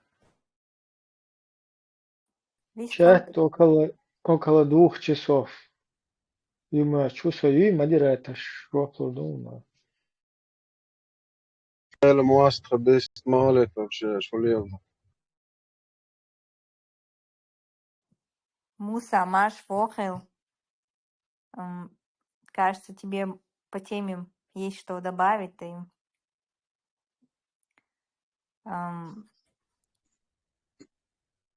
Ты Махаил. Я недавно только зашел, там несколько минут. Насколько я понял, вы говорите о проблеме нохчел. Ну, в каком аспекте нохчел? Скажите кто-нибудь. Вообще, о чем речь? Тема какая? Можно я скажу пару слов? Муса Сюдекела. Нохчело – это то, что между нохчи, да, которые жили испокон веков, нохчел таляч. А основа нашего государства, она уже есть, это Конституция 1992 года. Статус нашего государства – это тот статус, который до вторжения российского государства в 1994 году. Какой основ? Мы хотим вернуть этот статус-кво для начала хотя бы. Баркаладуа. Ну, понятно, мы об этом много же говорили. Любой народ, и Нохчу, и любой другой народ на земле хочет прежде всего свободы. Вот, в ареале своего проживания жить свободно, по образу и подобию своему. Вот, это естественно. Вот, а даже спорить об этом, по-моему, если кто-то хочет опровергнуть вот это желание любого народа, не только нохчи, но желающий опровергнуть, он или провокатор, или умалишенный просто. Вот у Жан-Жака Руссо в его великом труде «Общественный договор» был, что у него небольшой труд, я вам всем советую тщательно простудировать этот труд. Он дает ответ на многие вопросы. Вот Жан-Жак Руссо в этом труде говорит, образно пример приводит. Ну, я сейчас не дословно, но близко к тексту процитирую. Если человек какой-то доверяет свою свободу другому человеку, то это не может восприниматься как акт справедливости. Такой человек безнадежно больной или там, ну и так далее. Еще труднее представить, чтобы какой-то народ доверил свою свободу, свой суверенитет любому другому народу. Вот. Образно он сказал. И, в общем, Вот со времен Руссо особенно все великие люди, гуманисты, утверждают, что свобода человека, свобода народа, она сакральна, она не зависит от там, международных там, уложений, от признаний, ни от чего абсолютно. Просто Господом Богом дадено право отдельно взятому человеку быть свободным и народу быть свободным. Вот, но в наше время это облекли там разные там юридические формы, там, чтобы освободиться, надо там сделать то-то, там, провести референдум, надо там, международное признание надо, там то-то надо, все-то надо, боже. Облекли это вот, в эти формальности, а вообще о свободе человека не надо было бы даже чирикать никому. Да? Вот это сакральные вещи. Вот Израиль в этом плане молодцы. Вот они, их весь мир не признал, они плевали на весь мир и сказали, мы свободны. Мы умрем на своей земле, в Палестине. Вот, вы нас всех уничтожите, вот тогда вы решите еврейский вопрос. Но пока жив один еврей на земле, мы всегда будем мечтать о своей Палестине, о своей родине. Вот. И жили, и живут, и все нормально. Я, как чеченец, не могу их осуждать за это. Говорят там, вот там 2000 лет прошло с тех пор, как их там изгнали там и так далее. Сейчас другие люди живут. Ну, то же самое в Чечне они хотели сделать. Нас выслали, а на наше место нагнали там соседние там представители соседних народов, там русских нагнали. И если бы это дело продолжилось, допустим, еще лет там 50-60, все, чеченцев там не было бы, произошла бы замена населения. И что, это справедливо было бы? Нет, извините, подвиньтесь. Вот, пусть 2000 лет, пусть 30 тысяч лет прошло, но если есть, сохранился если народ как таковой, вот, и если этот народ не оставил свою мечту вернуть свою родину, родину далеких предков, он имеет право и огнем, и мечом, и правдой, и кривдой, и подлостью, и чем угодно вернуть свою родину. Он имеет на это право. Вот, это божественное право. Вот, и что, Да, Нохчел Богук, мы хотим остаться чеченцами. Что в этом непонятного? Это прежде всего.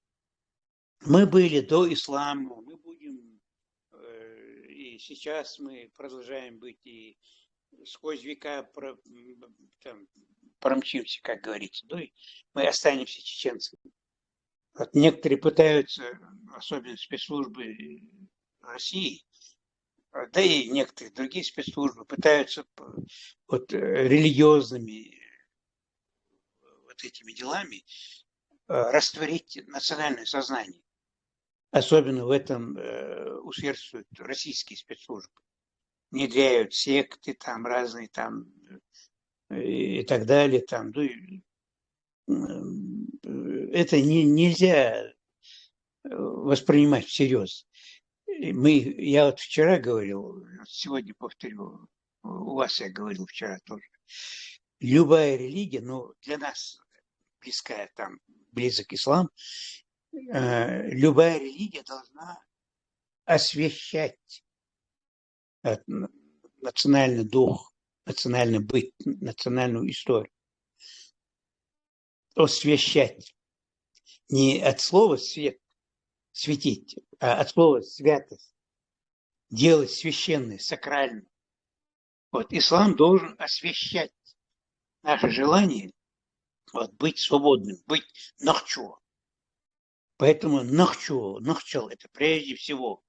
Если мы не хотим исчезнуть из этого света, как вид, если мы не хотим исчезнуть, не хотим раствориться в других народах, вот, то мы должны знать, что религия нам должна помогать.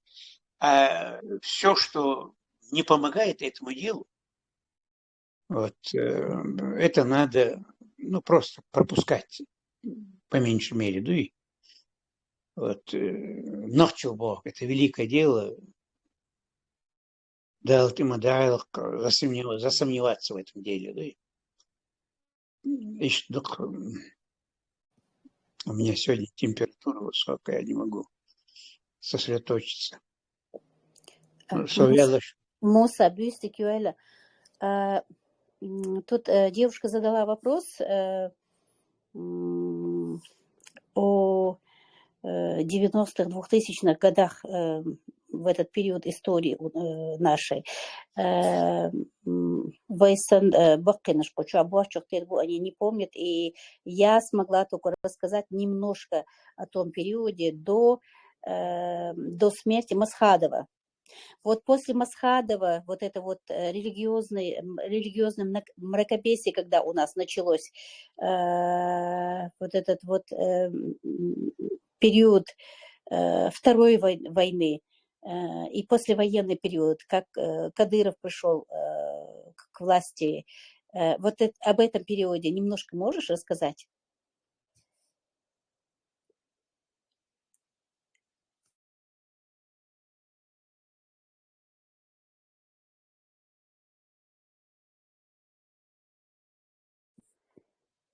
موسى خزر مياتسون هون خزري هون أسديسنك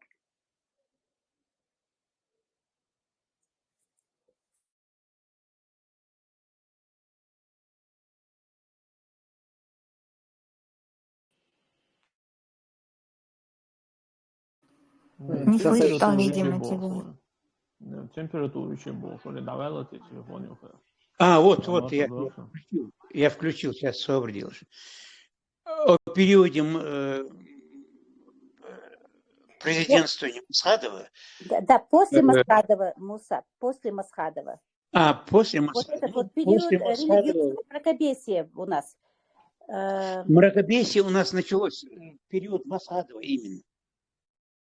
И именно с моего двоюродного брата Маулади Удугова. Он инициатор, он и его брат по матери Умару Иса. Они вдвоем внедрили в Чечню остолопное мракобесие. Вот. Оно началось именно в период правления Масхадова. Масхадов был очень хорошим человеком, великолепным, бесподобным воином, но никудышним политиком, к сожалению. Нам надо сейчас научиться говорить правду, какая бы она горькая ни была. Вот он там, я помню, обращал, там, вы выкрали какого-то там мальчика, там, сына бизнесмена, и требовали выкуп. Вот, и это позорное дело было, естественно. И Масхадов по телевидению выступал. Вот, я знаю, кто там выкрал этого пацана. Я знаю даже там, где он. Если вы сами не прислушаетесь к голосу разума, там, не устыдитесь, не отдадите этого мальчика, то там то-то, я приму то-то. Это ужас, мы ведь дикий. Если ты знаешь, кто это, что это, надо было всю национальную гвардию, если сил национальной гвардии не хватает, тотально вооружить народ до зубов и пустить этот народ на этого человека или на этот тейп целый. Если тейп занимается, тейп надо истребить под корень. Если тейп занимается людократством. То есть он показал бессилие. После выборов набрал этих... Я ему советовал, между прочим, не набирать этих половых командиров наших. Басаев, Гилаев, там они на поле боя сражений были хорошие, но в мирной жизни они не годились. В мирной жизни ему надо было нанять хороших специалистов в разных отраслях, и из них сформировать правительство. А он взял из полевых командиров, сформировал правительство, и правительство превратилось в правительство бандитов. Вот, они начали грабить, там, делать деньги на чеченском суверенитете. Вот оттуда началось это мракобесие. Вот, а потом, сейчас уже полный рост уже при Кадырове, там 1500 мечетей построили, там, видимо, они еще 1000 построят на каждого младенца по одной мечети. Вот, в то время как сотни, тысячи чеченцев, чеченских семей не имеют крыши над головой. Ко мне поступают просьбы, слезы. Я вот все никак не могу, здоровья не хватает. Ролик хочу отдельно сделать, видеоролик, обратиться к Кадырову. Женщина, сделали операцию ей на мозг, удалили огромную опухоль мозга. Она полностью ослепла, 100% слепая. Ребенок, муж, ютится. В одной комнате она снимает у кого-то. 20 тысяч рублей платит за месяц. Еле-еле перебивается с месяца на месяц. Нет жилья у нее. Она у меня просит помощи. Она думает, что я что-то могу. Я такой же бомж, как и все чеченцы. Вот. Обращусь по видео, не знаю, поможет это или нет. Вот вместо того, чтобы строить эти мечети, вот, надо было обеспечить нуждающихся квартирами. Вот в этих мечетях гуляют шайтаны, дьяволы гуляют в этих мечетях, в таких мечетях. Аллах Всевышний в душах людей, прежде всего. Аллах Всевышний, Господь Бог Всевышний, Он в наших делах, в наших помыслах благих. Вот, не имея мечети, мы можем молиться у себя дома или в чистом поле. В Казахстане мы молились, не имея мечети. Вот, и вера была непоколебимой. Да? Вот, а сейчас, видишь, вот, с помощью российских спецслужб это специально делается. Вот, наплодили эти мечети для того, чтобы промывать мозги несчастным чеченцам.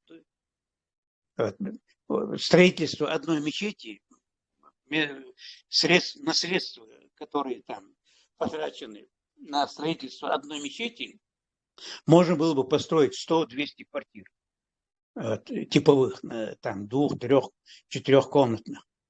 Обеспечить людей надо, население, чеченцев, надо пустить всех под крышу, обеспечить их крыши над головой. У диких зверей есть, у волков логово есть, у птиц гнезда есть, у рыб вода есть, у всех животных есть пристанище, а у тысяч чеченцев нет пристанища своего. И Ахмадуи. Как после этого Кадыров или кто-то другой может себя называть мусульманином, верующим или просто порядочным человеком? Это ужас мой дикий. Вот. Или наше правительство в изгнании его, Закаев и Тентк, что это? Говоруны.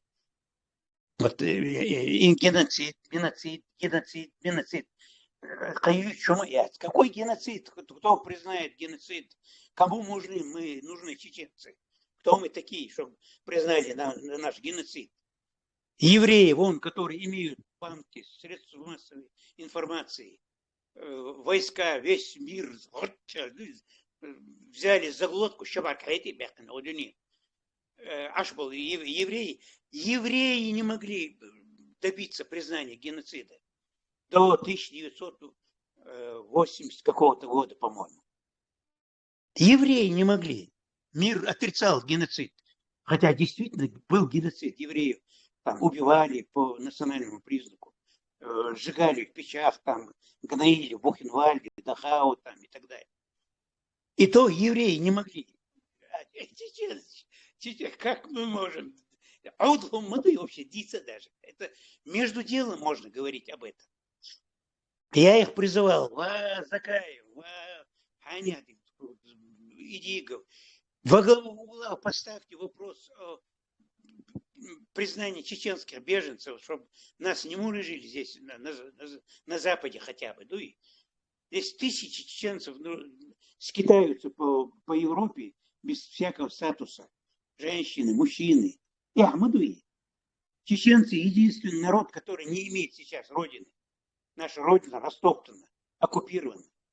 Все остальные африканцы, у африканцев есть Африка, у азиатов есть Азия. Никто не оккупирован. Даже украинцы находятся в лучшем положении, чем чеченцы. Они имеют возможность там сопротивляться. Там нет оккупационных баз, там на большей части, во всяком случае, территории. Там какая-то часть уже захвачена, к сожалению. Но в основном-то Украина свободна. Вот, воюют, там убивают, там бомбят. Но они в лучшем положении, чем чеченцы. Чечня напичкана этими базами, военными базами. Вот, у нас нет родины. Обратитесь, Закаев, к мировому сообществу, к главам европейских правительств. Обратитесь, чтобы чеченцам давали без всякого промедления, как минимум, крышу над головой хотя бы. Давали, статусы давали. Потому что на наших костях, на чеченских костях разбита была армия.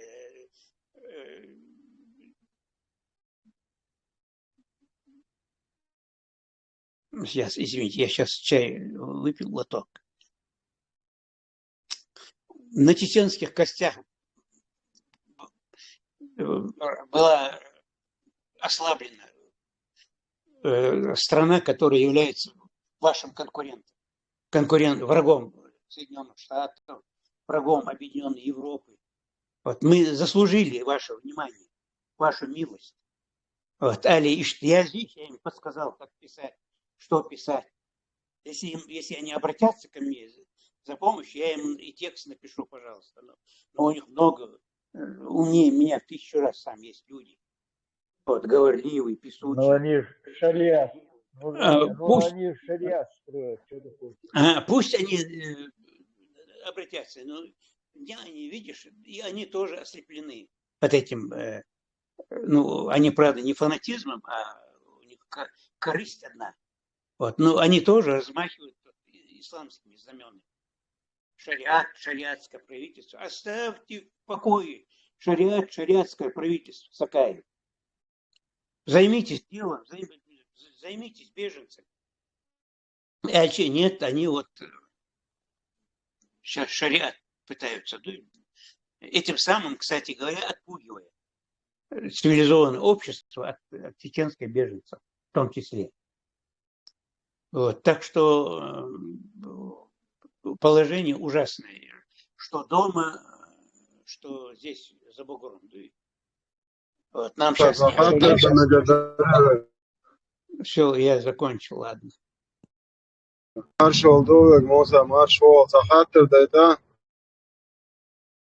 День хатер, день. Sagad, что Березовский 2,5 единицы, дахау дерите молодые. Да они не 20 миллионов, они много миллионов заработали. 2,5. Это разум. Много миллионов, такая, много.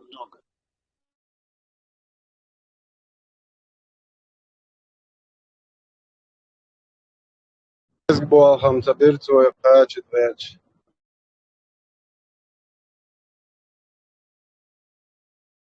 Да, хели лахцан массана. Гир хрюкцо. Вайкя вая ирю. Да, молла.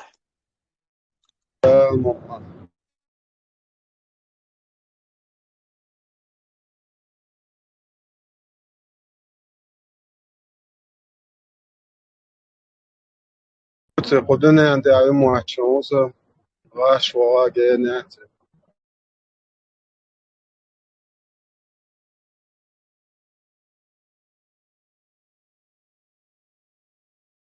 رات اردگانز حوال ورهورز وعيد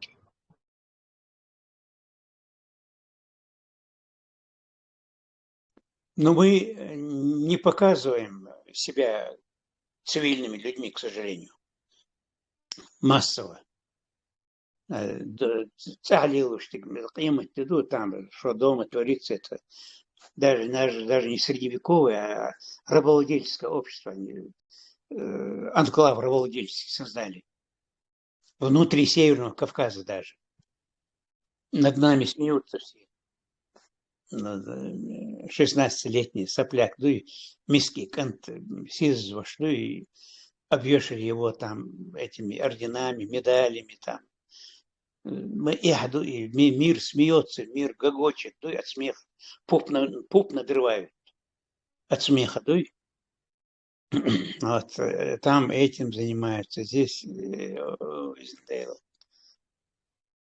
Даэчи, там атеисту, коммунисту, ЦРУшнику, джуктиву, цакулу шума, да, цбагдик Даэчи, ну и телхан кам, дукой, телхан кам.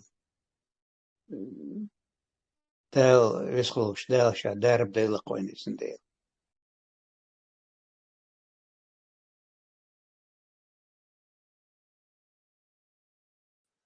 Ситуация усугубляется еще тем, что на Европе сиаболь от чеченского имени, от чеченского народа политик штушеш бохош, закавер официально интернет-сайт кош, Низам 2002, шариатская конституция Польши. Даже если допустить, что Закаев обратится к мировому сообществу с каким-либо заявлением, они проверят, что это за человек, что он представляет, и зайдут на его официальный сайт.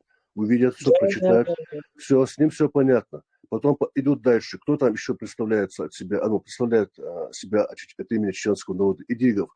Так, идут на его официальный сайт, смотрят, там все то же самое, практически. Чуть-чуть так вот замулировано, заэволюировано, но в принципе понять все можно. Вот, политиков нет как таковых, не считать, если война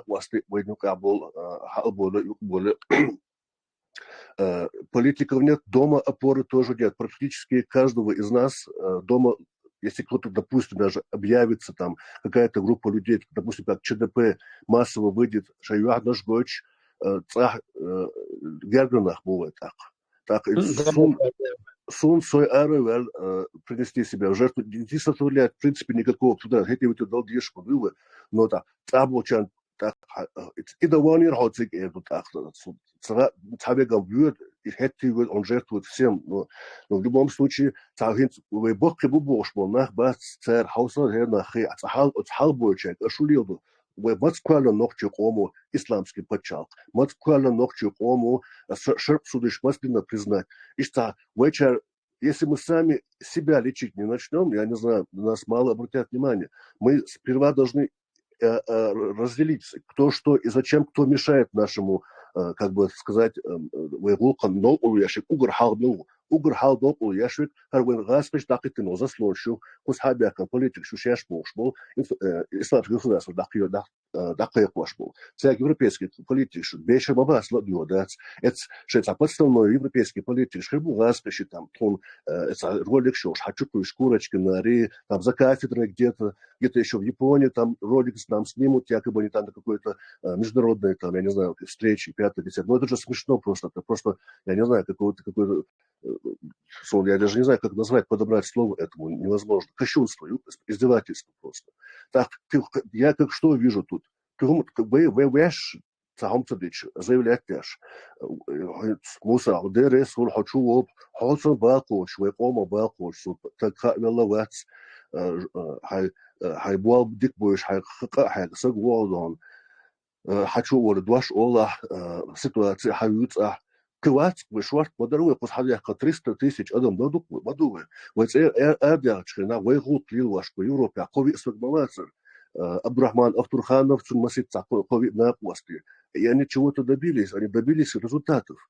У нас есть 300 тысяч, ресурс, довольно-таки человеческий ресурс уже, можно сказать, есть.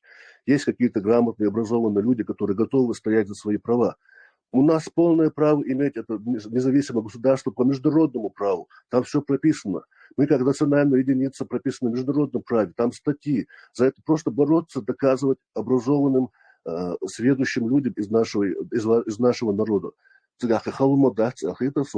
sonra. Bu çevirse davizan çıgar, atranita de çıgar. Hamet ушла, это понятно. Бен буал, букир, бен радикализм, учияч. Выжить хотят, пытаются семьи свои поднять. Это все нормально. Но тем не менее мы не можем так просто сидеть, сложа руки и ничего не делать, потому что ситуация будет усугубляться только. Баркалшоу. Чего бали. Политики не думают над последствием от своих слов. Там какое-то частное лицо на базаре может что угодно говорить. И от этого мало что изменится. А вот когда публичный политик говорит слово, за некоторыми словами может последовать кровь людская. Об этом не думают.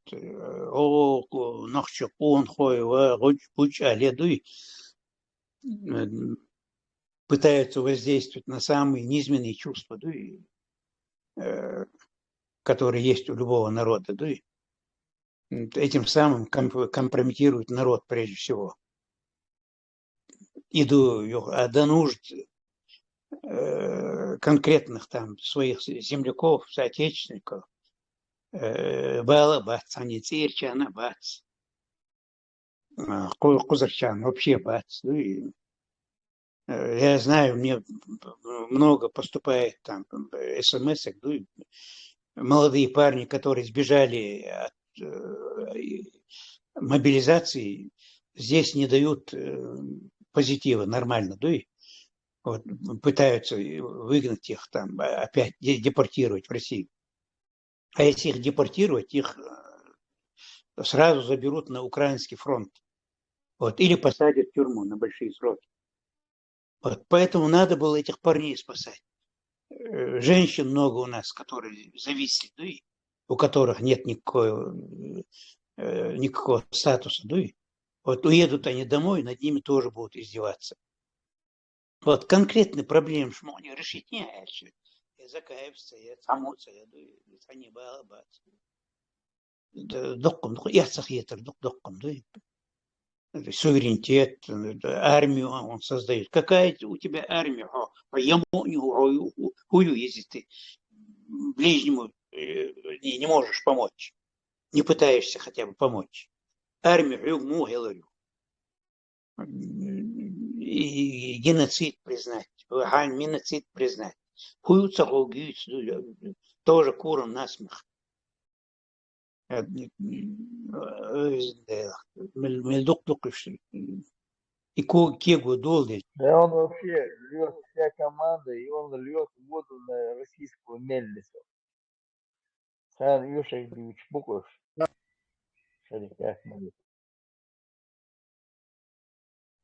Там различные вопросы, конечно. Насчет геноцида это не самый худший вопрос, который поднимается. Его нужно будет поднимать и добиваться. Все это, конечно, существует в обоими вопросах, но первично вот эта вот программа конституционного восстановления государства на территории своей, это требует помощи международного сообщества. В этом направлении совершенно ничего не делается. Постоянное присутствие на каких-то русских, прорусских и прочих форумах и декларирование того, что они, мол, согласие хотят восстановить. А какого государства там? Какого-то кавказского новообразования, которое вообще ни к селу, ни к городу, почему-то под нашим знаменем они это все рассказывают, о каких-то интересах ресурсов на территории там, сегодняшней России, в смысле там регионы, может быть, и отделятся когда-то, если они будут объявят о своем суверенитете, там местное население и так далее. Но от того, что в Европе здесь тусуется несколько человек, представителей от отдельных регионов, а там в регионах вообще ни слухом, ни духом об их провозглашении, там, что они там представляют народ какой-то, который якобы претендует на независимость. Что это такая глупость. У нас есть суверенное государство, и население, оккупированная территория. Нам нужно в колокола бить о том, что наш народ прессуют, давят, душат. У нас десятки тысяч заключенных, невинных людей по статьям о преступлениях, которые они не совершали, и даже вот эта борьба за независимость им вменяется в вину как терроризм. Это же кощунство, издевательство над национальным освободительным движением, над борьбой за свою независимость, за государственную за независимость, которая провозглашена на основании международного права и законов того государства, в которое входила Чечено-Ингушская автономная республика, которая вышла из состава РСФСР на основании указов и президента СССР и Верховного Совета СССР. Потом на основании этого вышла из состава РСФСР. Законно, как и все другие автономные республики, использовала свое право на самоопределение.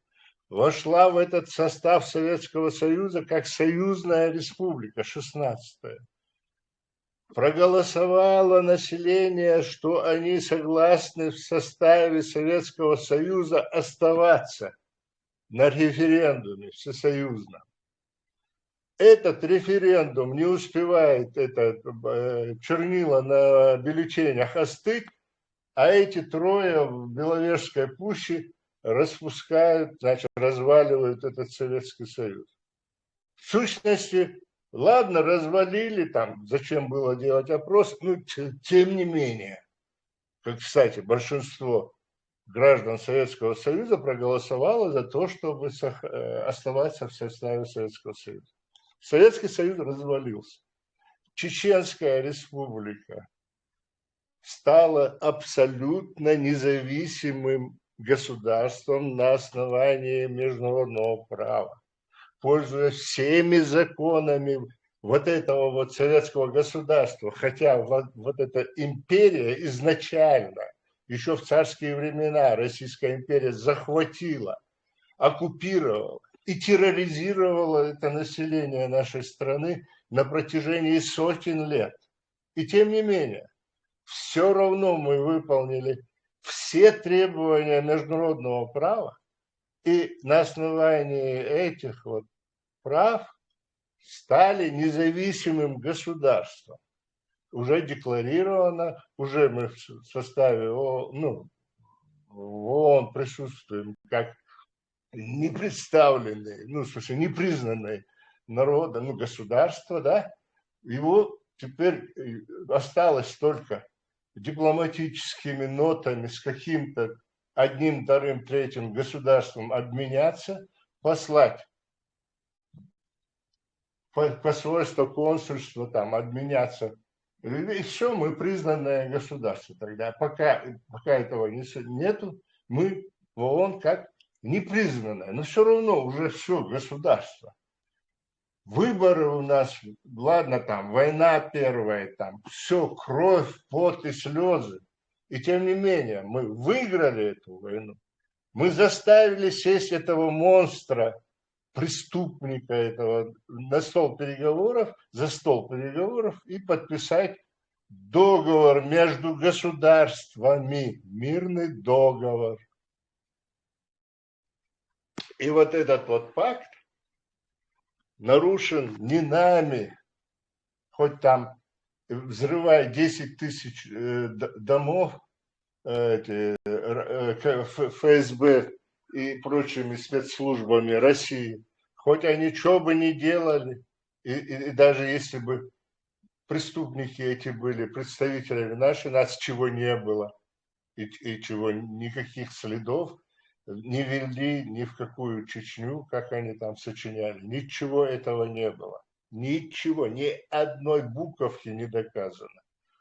Просто руководство ФСБ и государства просто так вот, абсолютно свободно, бессовестно заявляет на публику, что эти следы ведут в Чечню и так далее. И все закончилось. Весь мир это слушает, как будто бы это нормально, чтобы не доказывать никаких оснований, обвинять кого-то в преступлении, которое он не совершал. Это как будто бы норма жизни. Тут развязывается такая кровопролитная война, сумасшедшие бомбежки, мирное население убивается, истязается, пытается пытками, которые вообще представить страшно просто. Ни над каким животным, ни над каким зверем, никакой зверь не издевается над своими жертвами так. Я имею в виду хищного зверя, который жрет пищу, там, животных убивает и так далее. Ни один из этих животных не издевается так над своей жертвой, как издевались над чеченцами эти русские войска. Регулярные войска над мирным населением. И после этого тут как будто бы этого ничего нету. Что только не говорят некоторые манкурты.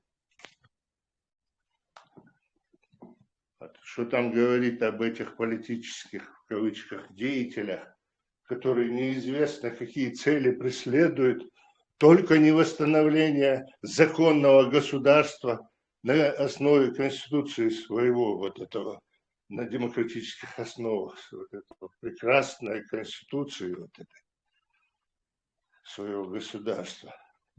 В общем-то, уже признанного даже этой империей зла, которая, подписывая договор, законно признает это государство. И после этого подло нападает на него. Буквально через несколько лет.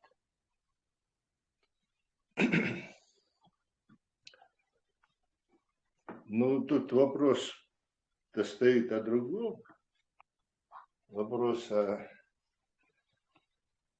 том, что виноваты в некоторой части некоторые представители нашей нации в том, что произошел раскол.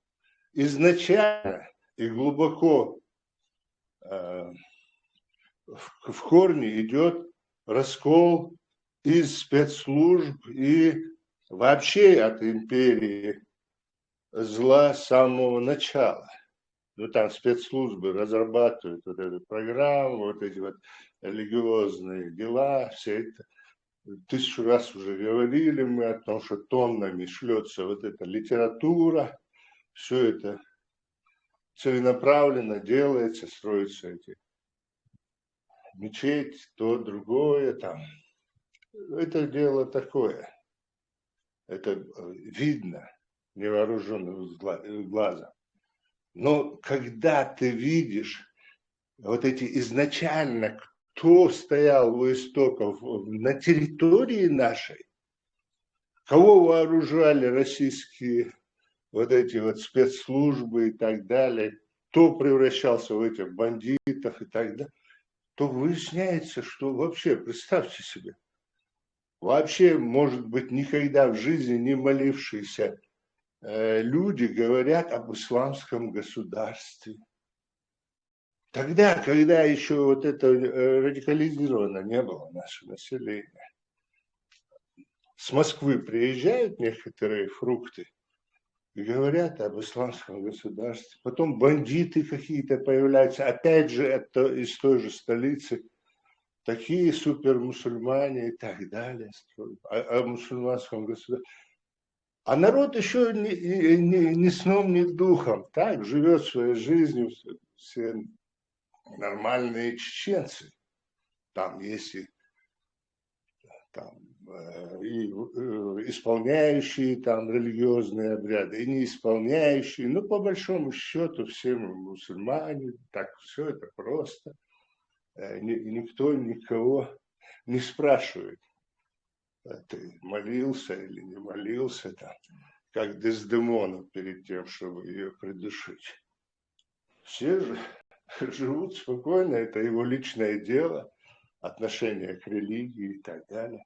Ночью Хилмовезер лил шум, даже началась война, еще это все, уже это действия этих религиозных, вот этих агитаторов, провокаторов уже начались, но тем не менее общество было на патриотизме все равно, вот эта первая война, на патриотизме населения, не без лозунгов, без призывов, абсолютно шейчур арабилш, лелок нашей, кома нашей, махка наша геттеш. А вот во Вторую войну, уже после вот этой несколько лет работы вот этих вот подлецов и представителей наших наций, служивших некоторые там чисто агенты спецслужб, а некоторые, и не то чтобы они суперболванами были, там, когда говорим мы, да, вот это воинствующее невежество и так далее. Да нет, некоторые из них, не будучи кадровыми офицерами спецслужб, выполняли так активно, но за деньги. Это уже деньги, они просто продавались. Продавали родину, нацию. И сегодня все это в прошлом. Но сегодня некоторые подлецы, обвиняя людей, которые правду говорят, в чем угодно, продолжают вот действовать в том же направлении. Любые интересы они могут защищать, только не интересы нации, и чеченской, я имею в виду, и не интересы нашего чеченского государства. Дал нист, ну, дойлой мысль, дал борца бойлой. Можно мне сказать? Конечно, можно, и стал. Я вот слушаю вас и чувствую такую горечь. Вы знаете, я вас очень понимаю. Я с Дагестана. Я случайно зашла на ваш стрим. И я вот нахожусь в России, да. И вот вы правду говорите, что, смотрите, да, вот когда какой-то вопрос затрагивается, они говорят, мол, не поднимайте национальный вопрос, заглушают, а сами ведут намеренно вот это вот антикавказскую, антирусскую, то есть против русских политику ведут именно против русских, но никогда это вслух не говорят. Вы замечаете, как в России ведется политика? А вот только ты скажешь, что задевают твои права, как не русского, они сразу тебя заглушают. Это замалчивается, понимаете, специально. Давится вот таким способом, вот, чтобы не затрагивали, не поднимали вообще национальные вопросы. Вот это наша боязнь, что мы боимся, да, поднимать этот вопрос. Вот это тоже очень сильно влияет, понимаете? Мы не должны молчать. Вот народы наши тоже, вы говорите, что вас, в общем, говорят, да, я знаю, что вас убивали 2 войны и продолжают, но дагестанцев не меньше тоже уничтожают и давят. Я вот сама не скрываю свои взгляды, я хоть нахожусь в России, я не скрываю, что я вот антирусски настроена. Я не говорю, что это только правительство творит такое с нами. Это именно русский народ с нами творит. Я вот нахожусь недалеко от Москвы, но вот такая вот, как сказать, они в лицо улыбаются, но все творят так, чтобы ущемить нас во всем. И всегда говорят, не поднимайте национальный вопрос. Вот именно что национальный вопрос мы всегда должны поднимать. Когда нас ущемляют, мы не должны молчать и как это закрывать на это глаза. Мы должны прямо и открыто сразу говорить об этом, не молчать. Вот это вот страх, который царит сейчас на Кавказе, он нас убивает, понимаете?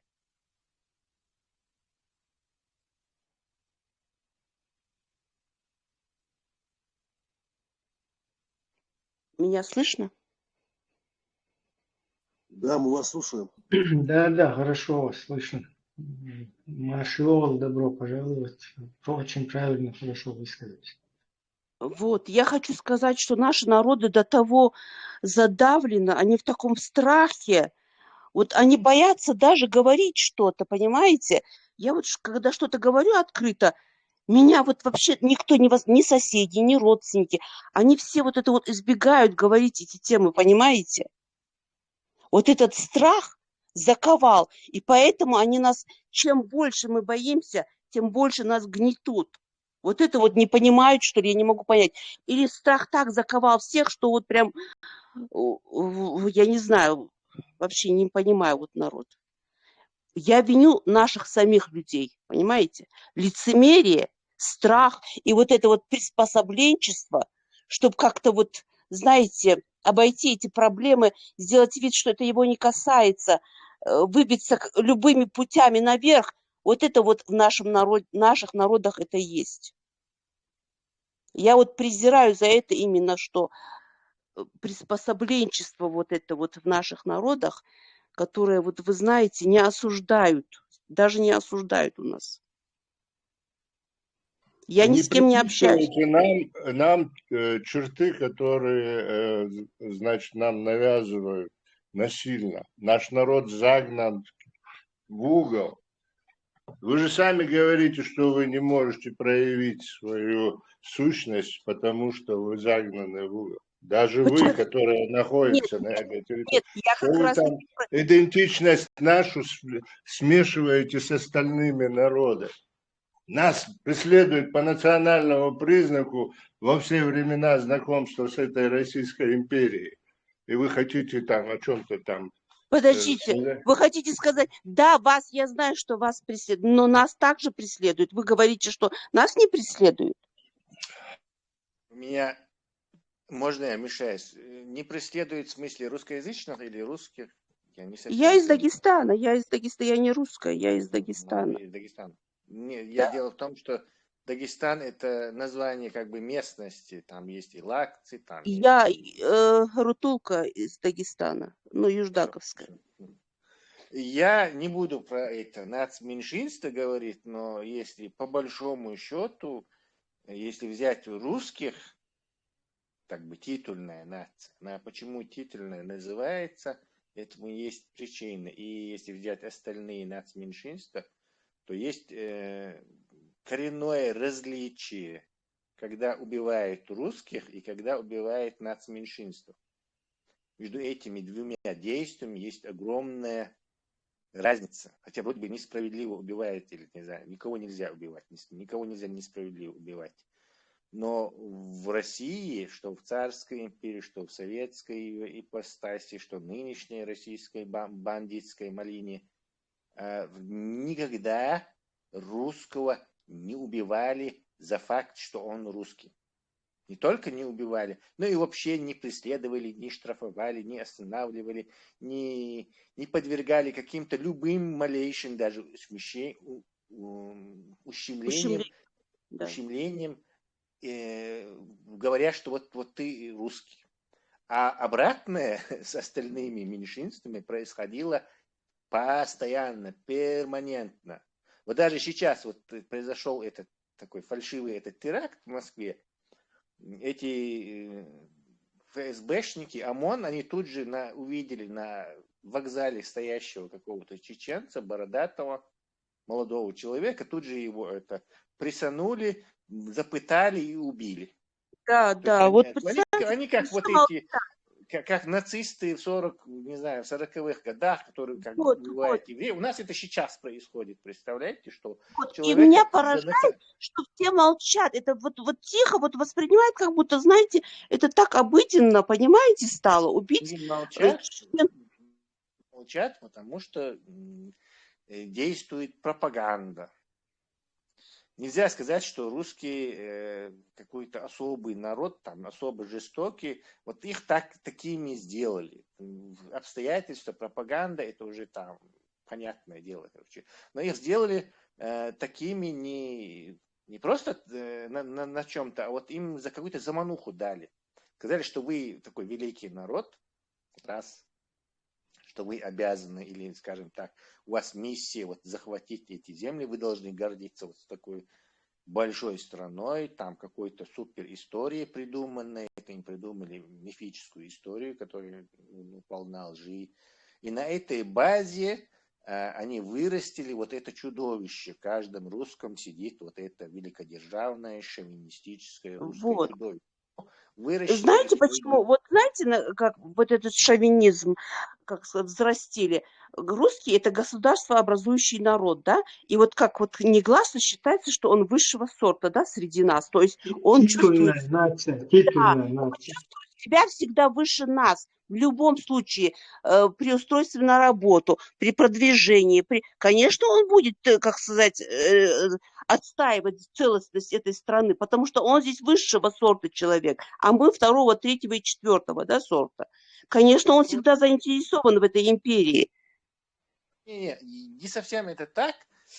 Если бы мы говорили о какой-то другой империи, тогда да, но Россия, она такая тюкнутая недоимперия. Здесь русских, это же русская империя гасит, и как бы над меньшинством могут какие-то посты захватывать или что-то, ну, вернее сказать. Рязанским сахаром гасит.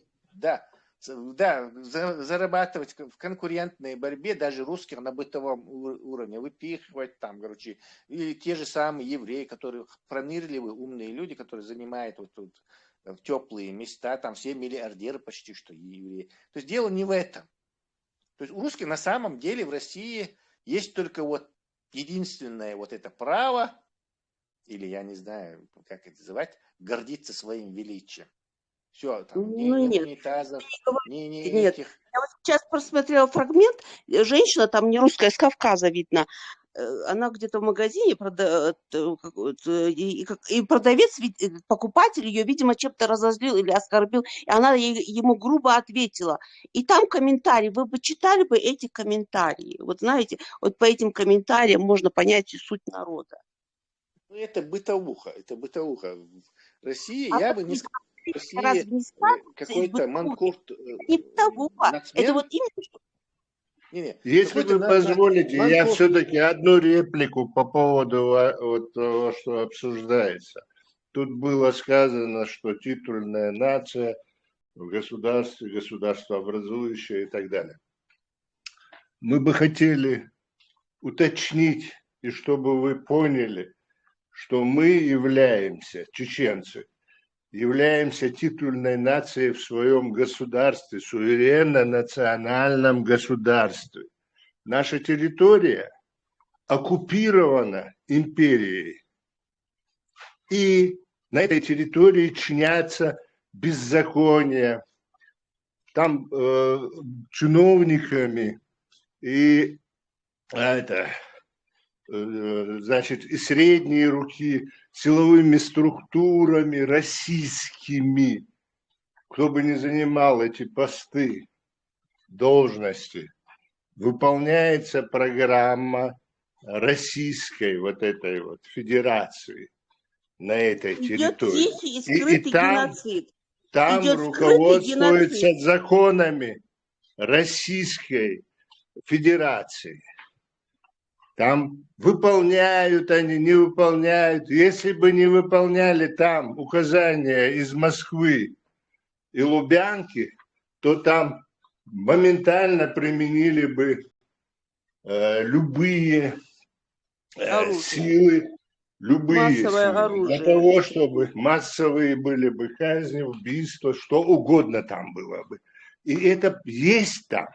но выполняется в данный момент, исполняются указания и приказы из Москвы.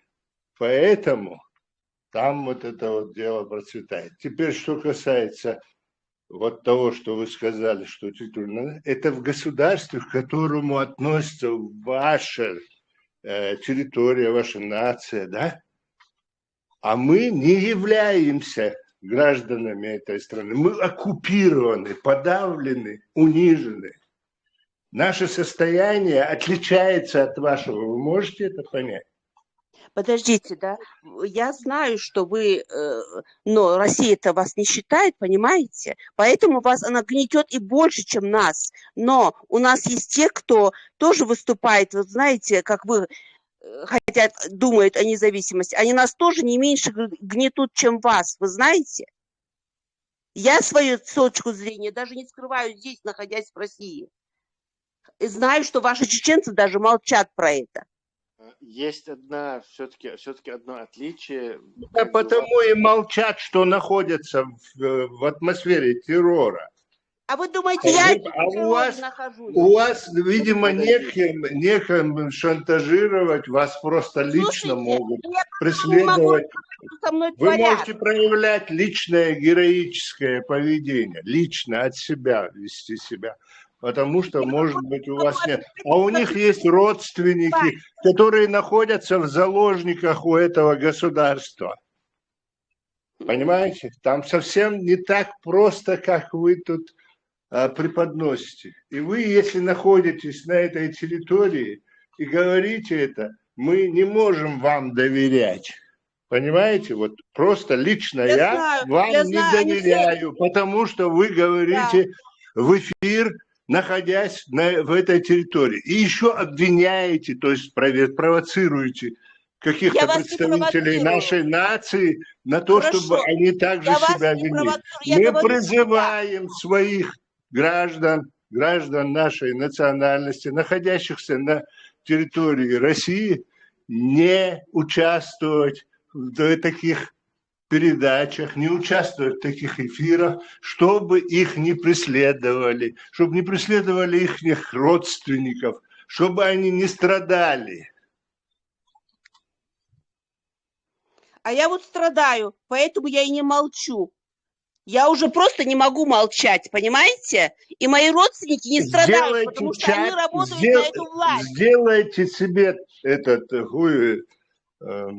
чат, или как он там называется, сайт откройте в эфире, и вот блогерством занимайтесь, и выносите свои решения, там, свои эмоции. Вам не понравилось, что я к вам зашла? Подождите, Кристина, подождите. Тут разные люди с разными мнениями, и не реагируете на одно мнение, там, как будто все его транслируют. Есть принципиальная разница. Здесь определенная тема и определенные вещи говорят. Тут заходят абсолютно не в тему о своих страданиях. Вы откройте чат, Тесла, когда ты объясняешь там разные мнения это мнение на определенные вопросы. А здесь это же не психолог, ты что, психолог здесь будешь там лечить ее, что ли? У нее там тяжелое положение морально-духовное, и нужно выговориться. Я хочу вот это как раз объяснить. Разницу между, скажем так, вот этим положением и нашим положением. Не в том смысле, у нас отняли государство, нас оккупировали и так далее, нас выселяли, нас убивали. Список можно продолжать до утра. Но вот наши целеполагания, они разные. Что вот у вас, как у Рутульки, вы хотите хорошей России, чтобы Россия изменилась. Мне не нужна Россия. Я говорю так им всегда. Если мы здесь неполноправные граждане, я не хочу быть в составе этой страны. Мы хотим быть свободными от вас.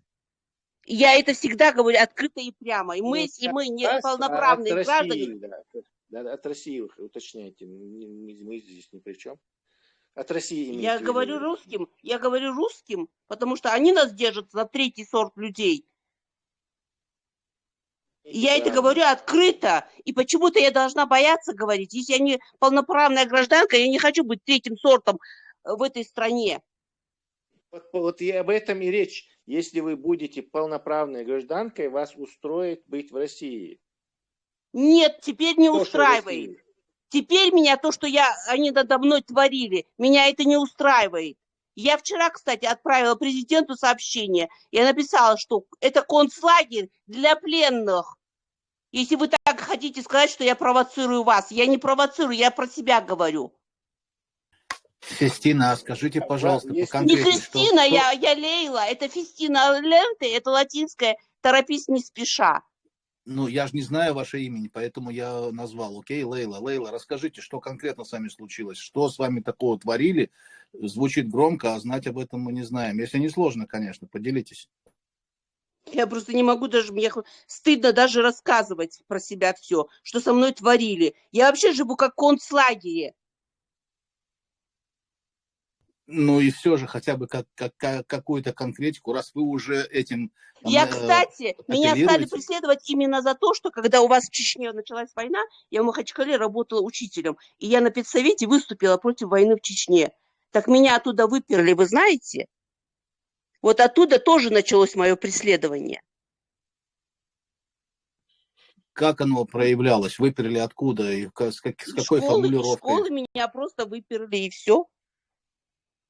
Ну, как сказать, не то, что прям буквально выперли, а вот так вот выдавили меня из школы. Я уехала и приехала в Москву. У меня были языки, знания языков. Я надеялась, что я в Москве буду востребована. Я иньяз закончила. И вот я приехала, и вы знаете, как я в Москве выживала? У меня был опыт языков, и потом, значит, думала я в школу, я сначала устроилась. Мне сотрудники говорят, а почему ты с двумя языками? Там приходили у нас из посольств, общалась я с немцами на английском. Они увидели, что я знаю языки, и мне сотрудники многие говорили, зачем ты сидишь в школе, иди с языками здесь устроишься. Я ушла переводчиком в большую организацию. Так мне знаете, какие условия поставили? Пришли из Министерства обороны и показывают, стоят в нашем кабинете, я поняла, что говорят про меня. Ну, там были моменты, помните, когда подкладывали, это в 2000-й, там, первый, второй год был, когда по дипломатическим почтам сибирскую, как в споры сибирской язвы отправляли. И вот они испугались, а вдруг я там тоже была связана с таможней, с дипломатической почтой, там было все.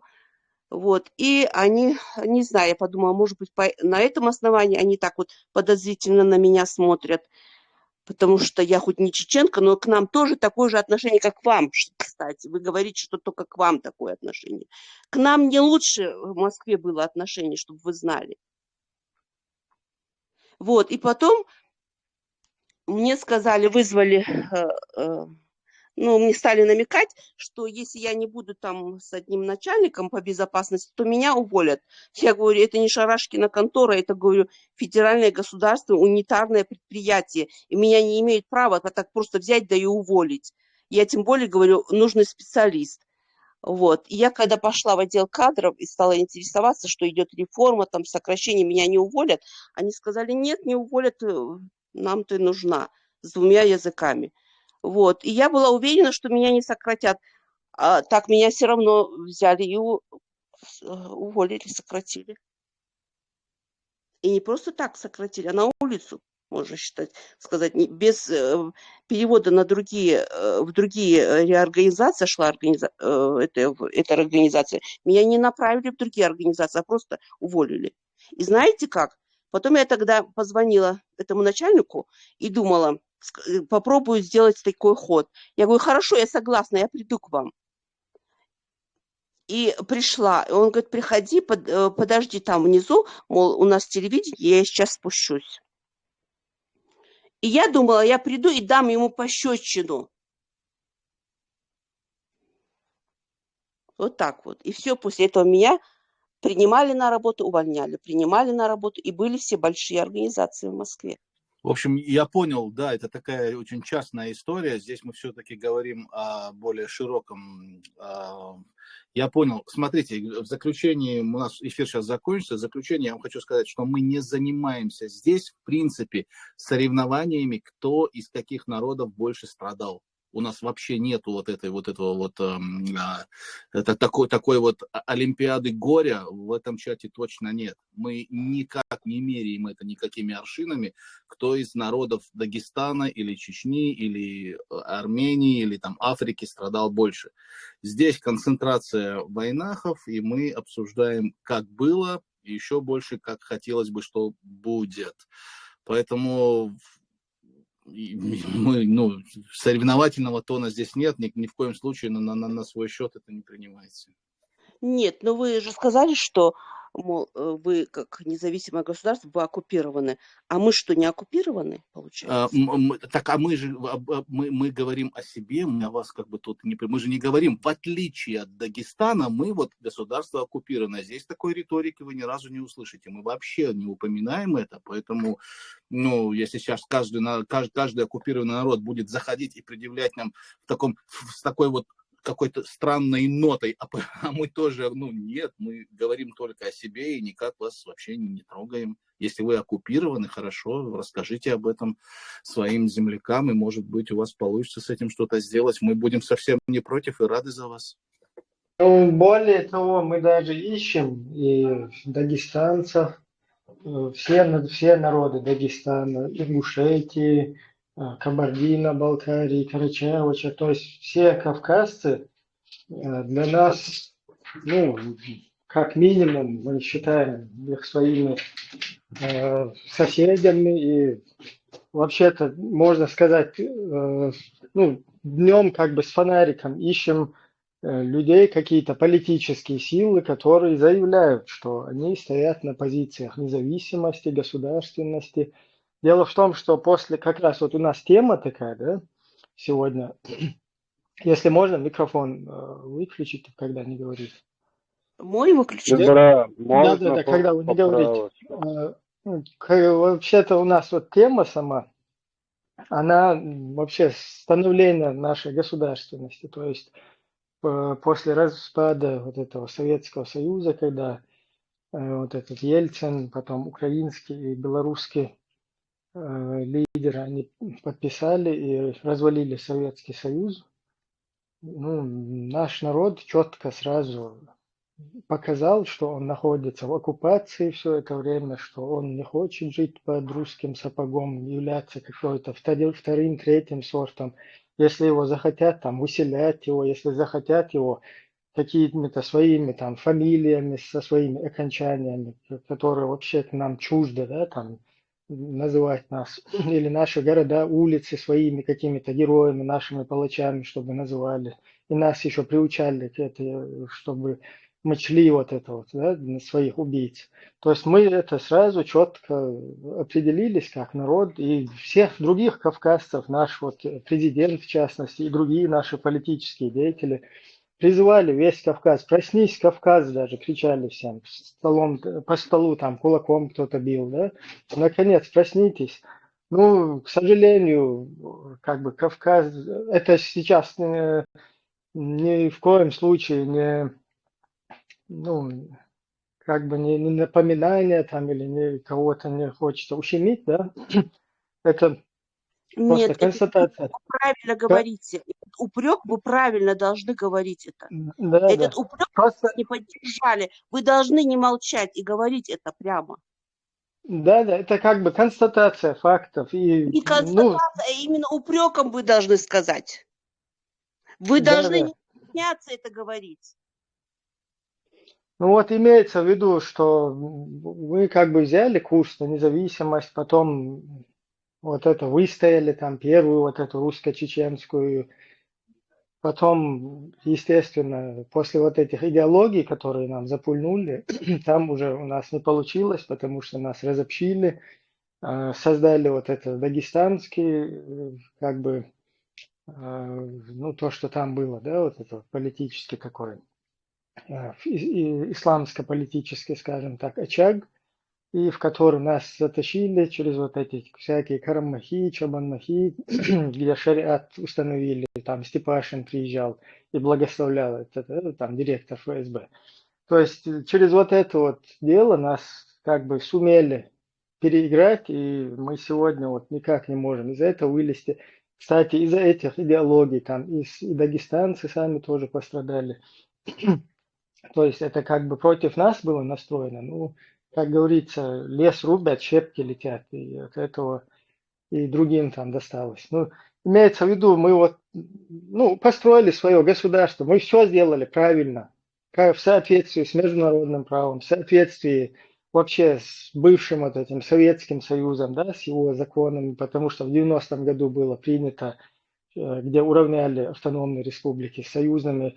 Вот, кстати, чуть-чуть немного туда откинувшись назад, надо вот этот момент тоже подчеркнуть, что вот этот развал Советского Союза, это было как бы переформатирование, то есть русские, у них не получилось в формате Советского Союза как бы, ну, построить вот эту вот империю свою, к которой они стремились, да, там ее установить. И им как бы, чтобы с Западом сотрудничать, чтобы как-то развиваться, потому что после Второй мировой вот это все сворованное у немцев там уже у них как бы закончилось, и нового чего-то там производить, изобретать, вот они как бы забуксовали, им нужно было с Западом вести экономику, отношения и как бы переформатироваться, да, потому что Запад это капиталистическая система, и они пытались подстроиться, и якобы вот они отказались от коммунизма, от вот этой системы, но при всем при этом вот это имперское свое образование, ну вообще фундамент имперскости, они его не хотели вообще утрачивать.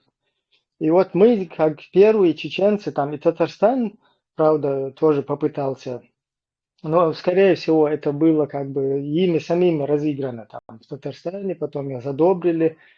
И у нас тоже были такие же, как мы их называем, как подрусские деятели, да, которые там сначала попытались выбить какие-то свои, ну, скажем так, интересы, да, а потом затащить нас в русню и как бы нажиться на этом, каких-то патриотических там идей у некоторых наших вот этих коммунистических, ну, вот этого постсоветской номенклатуры политиков, патриотических там взглядов не было, да, и только вот как бы одна часть какая-то людей, ну, вообще-то это большинство, имеется в виду из политиков, да, часть какая-то, она перехватила инициативу в свои руки, народ перехватил в свои руки инициативу, и вот этой империей мы стали как кость в горле, которая ездила в Америку, и в Конгрессе там Ельцин выступал, да, что они отныне вот этот вот коммунистическая система, она рухнула, теперь мы будем все архивы КГБ со всем миром там рассматривать это дело, то есть полностью как бы откроем вот это вот все засекреченное там. И ну, так обвели вокруг пальца весь мир, попытались обвести. Но вот мы им не дали как бы смирно, не остались под их вот этой пятой, и там проявили такую, ну, скажем так, несогласие такое, да, и вот это вот на нас проявилось их нутро, что у них на самом деле было задумано, да, что вот поменять формат, понравиться Западу, превратиться в некую там демократическую там среду, но вот оставляя вот этих своих ставленников и продолжая быть империей, там для Запада улыбаться, а на самом деле вот здесь как бы являться, опять же, продолжать вот это, быть титульной нацией, которая потихоньку всех, ну, скажем так, уподобляет себе, ну и потихоньку ассимилирует. Ну вот не получилось, мы за это как бы боролись, и мы не первый раз боремся за свой самобыт уже давно, это веками.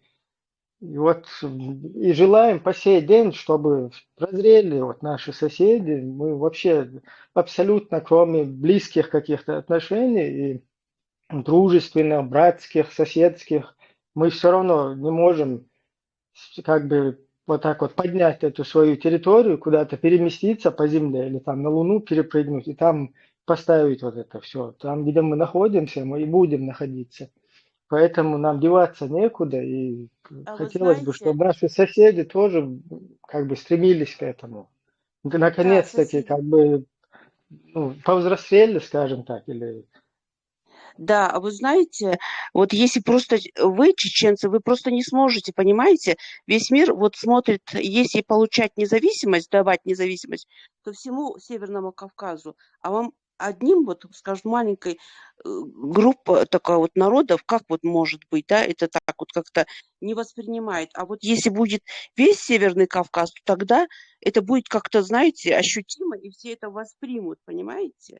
Что весь Северный Кавказ должен подниматься и быть независимым. ну, Фестина, это же вопрос не к нам, да, потому что мы не Я и можем говорю, же подождите, да. Нет, залезть, а залезть в как вы шкуру относитесь вот, Северо-Кавказа и потом их как бы, или в их душу, и как бы их завести, чтобы они как бы я боролись за поняла, свою да, свободу. вы не хотите быть как подстрекателем, чтобы вас опять объявили подстрекателями или еще нападаете якобы на Дагестан. Нет, я всегда говорю, что чеченцы на нас не нападали, они нас приходили освобождать. И это не надо, вот нарративы, то, что несет Москва, что чеченцы напали на Дагестан, это все вранье, и вы вот это вот вранье поднимаете и поддерживаете. Я говорю, нам кто ближе, чеченцы или русские? Мы что, русские? И не надо вот этот нести московский русский нарратив, что чеченцы на нас нападали. Они нас приходили освобождать. Вот так надо повторять, Фестина, а в не врать. любом То, что... случае, Можно. если Кавказ хочет подняться, он должен это сам делать. То есть чеченцы не должны никого освобождать или кому-то заходить, или кого-то просить. Если есть запрос, то он должен идти от самих дагестанцев, тутцев, не знаю, тавлинцев, Я даргинцев. вам вот То сейчас есть от расскажу места. ситуация, какая Чеченцы не была в должны Дагестане. никого не Да, уговаривать, хорошо. не Хорошо, я вам убеждать, сейчас и тем расскажу. более Послушайте. Вот каким-то когда у вас там началась война, я помню, я тогда в школе работала, у нас все учителя, вот вне такой вот, как сказать, официальной собраний, все выступали и говорили, мы не пойдем помогать русским, мы за чеченцев. Вот у нас учителя в школе все так говорили, знаете, была такая атмосфера. Можно одну правку. Я могу вам прислать несколько видео, не знаю, среди есть учителя или нет, как русских освободителей благодарят, прямо бегают за Я ними, знаю. чтобы Наш Адам, арбузами. Нет, ну Я могу вам подождите, выслать. вы же знаете, что это Подождите, пропаганда. Я лучше своим глазам поверю, чем вашим словам. Хорошо, Понимаете? подождите. Наш Да, Адам. были такие тоже, я не скрываю. Фестина, Я вам сейчас расскажу, как Фестина, все было. Фестина, один момент, я просто Адаму чуть-чуть объясню, что таких видео ему сегодня тоже могут накидать сколько угодно. Тут речь не Да. об этом идет. Тут нам наоборот, мы не против, если сегодня дагестанские народы, там, как мы говорим, все наши кавказские братья, они будут как бы проявлять стремление к независимости, будут пытаться вот это Ну, российского Ибрагим, блока. мы один раз, наш народ хочет посмотреть, ну, начинайте уже. Мы вам показали, как нужно сделать. Вот, Послушайте, начните, вы же Ну, с тоже. вот таких, этим, как я, у нас, подождите, которые открыто говорят, таких, как я, у нас тоже нет. Вы знаете, мне тоже тяжело с нашими бороться.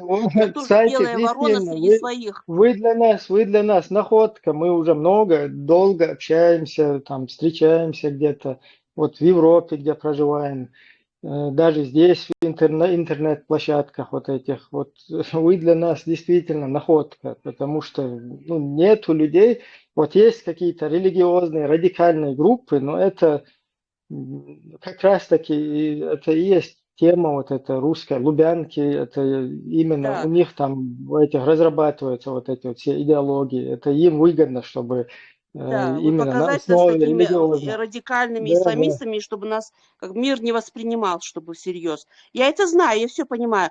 Нет, я что хотела вам объяснить, что я тоже сейчас среди своих, как белая ворона. Меня даже родственники, знаете, как сказать, им дают указания, чтобы они меня усмиряли, якобы, как будто я какая-то, ну, как сказать, ну, как вот, не в своем уме, меня надо усмирить, понимаете? Вот эти вот мои настроения, чтобы они как заглушали. им дают это указание, моим родственникам и соседям. Вы это понимаете, в каком я состоянии? Я ни с кем не общаюсь поэтому, потому что мне с ними тяжело общаться, понимаете? Вот что я хочу вам сказать. У меня есть... Можно я скажу пару слов? Да. Фестина, добро пожаловать, во-первых. Во-вторых, извините, наши мужчины почему-то не очень вежливо, мне кажется, повели себя. Я за них извиняюсь. И я бы вам хотела сказать, чтобы вы были поосторожнее. Мы знаем, каково это быть в России и говорить правду. Поэтому я вас очень прошу, не рассказывайте ничего лишнего и будьте, пожалуйста, осторожны. Потому что это... Я знаю, что у вас даже очень опасно. сидят те люди, которые могут доносить, я знаю.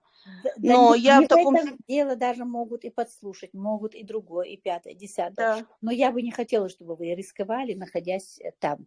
Придет время, мы будем решать наши общие вопросы на застольях, на народных гуляниях и все такое. Но сейчас не время вам так резко выступать. Пожалуйста, берегите себя, хорошо? Нет, вы знаете, я уже просто... Ватсон, извиняюсь. Мяшадом. Ватсон, пожалуйста, спросите.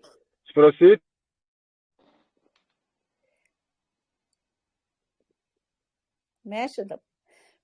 Ой, за асхвата душу. Асхат язык. Ватсон, انت ريالاس بو امام شمل героя хьете алатин. Тасатиха, вот. Наверное.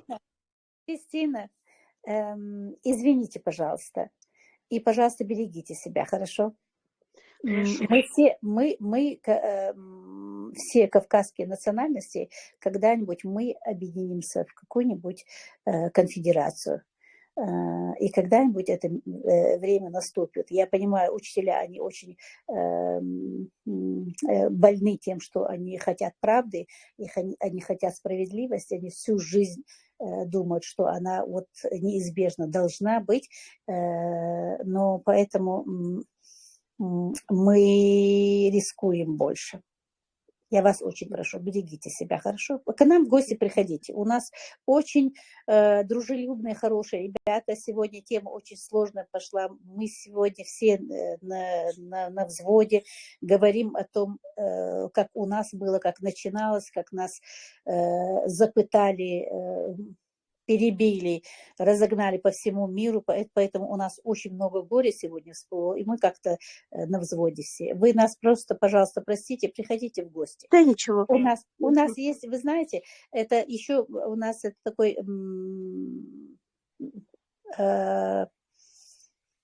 эфир политической партии у нас, эфир политической, демократической партии. Но у нас есть еще радио «Свобода» на чешском языке, она называется «Машу радио ваш». Приходите туда, там приходят разные люди, и там Вы знаете, я общалась. Не так политизировано, как я общалась на Фейсбуке. Я когда убежала отсюда из России в Украину, я там стала, европейские вот эти правозащитники, они меня как-то вышли на меня, и я там почему-то со мной стали все чеченцы общаться, которые в Европе. Поэтому я знаю чеченскую среду, я общалась там на Фейсбуке, а потом уже, когда я назад вернулась, я перестала, потому что здесь Фейсбук через VPN, и я уже перестала туда заходить, и так вот. А так я общалась, я знаю многих чеченцев. Я на ваш стрим случайно увидела и зашла сегодня. Думаю, дай-ка я послушаю. Ну, добро пожаловать. И, пожалуйста, это самое. Немного о себе рассказывать, хорошо? Договорились? А так... Вы знаете, я как будто, вот знаете, у нас в республике, я, как сказать, замкнутый образ жизни веду, но про меня все знают. Я, наверное, такая единственная, которая так открыто все говорит. Ну, я, конечно, горжусь вашей смелостью, конечно. И все равно я за вас боюсь. Всего хорошего. Извините. В любое время, Фестина, Лейла, Фистина, в любое время заходите, приходите свободной. Потом вот этот вот чат круглосуточный, это радио Машу, о котором Ватсон сказала. Здесь в ленте будет тоже ссылка, если хотите туда подписывайтесь, Спасибо, заходите. приду. Всегда добро Послушаю. пожаловать. Спасибо. У наших соратников, гостей, ну, как бы мы сейчас завершим тогда уже эфир. Да, да. И всех просим, кто хочет дальше общаться, переходить по ссылке, которая будет в ленте, на вот это радио Машу. И Машу Маш, ой, Хорошо, спасибо. адекватно Вот, но уже Машера. поздно. Ebra, dia ce era palestinski ras pe arbo jin și arloc, šta go alauet.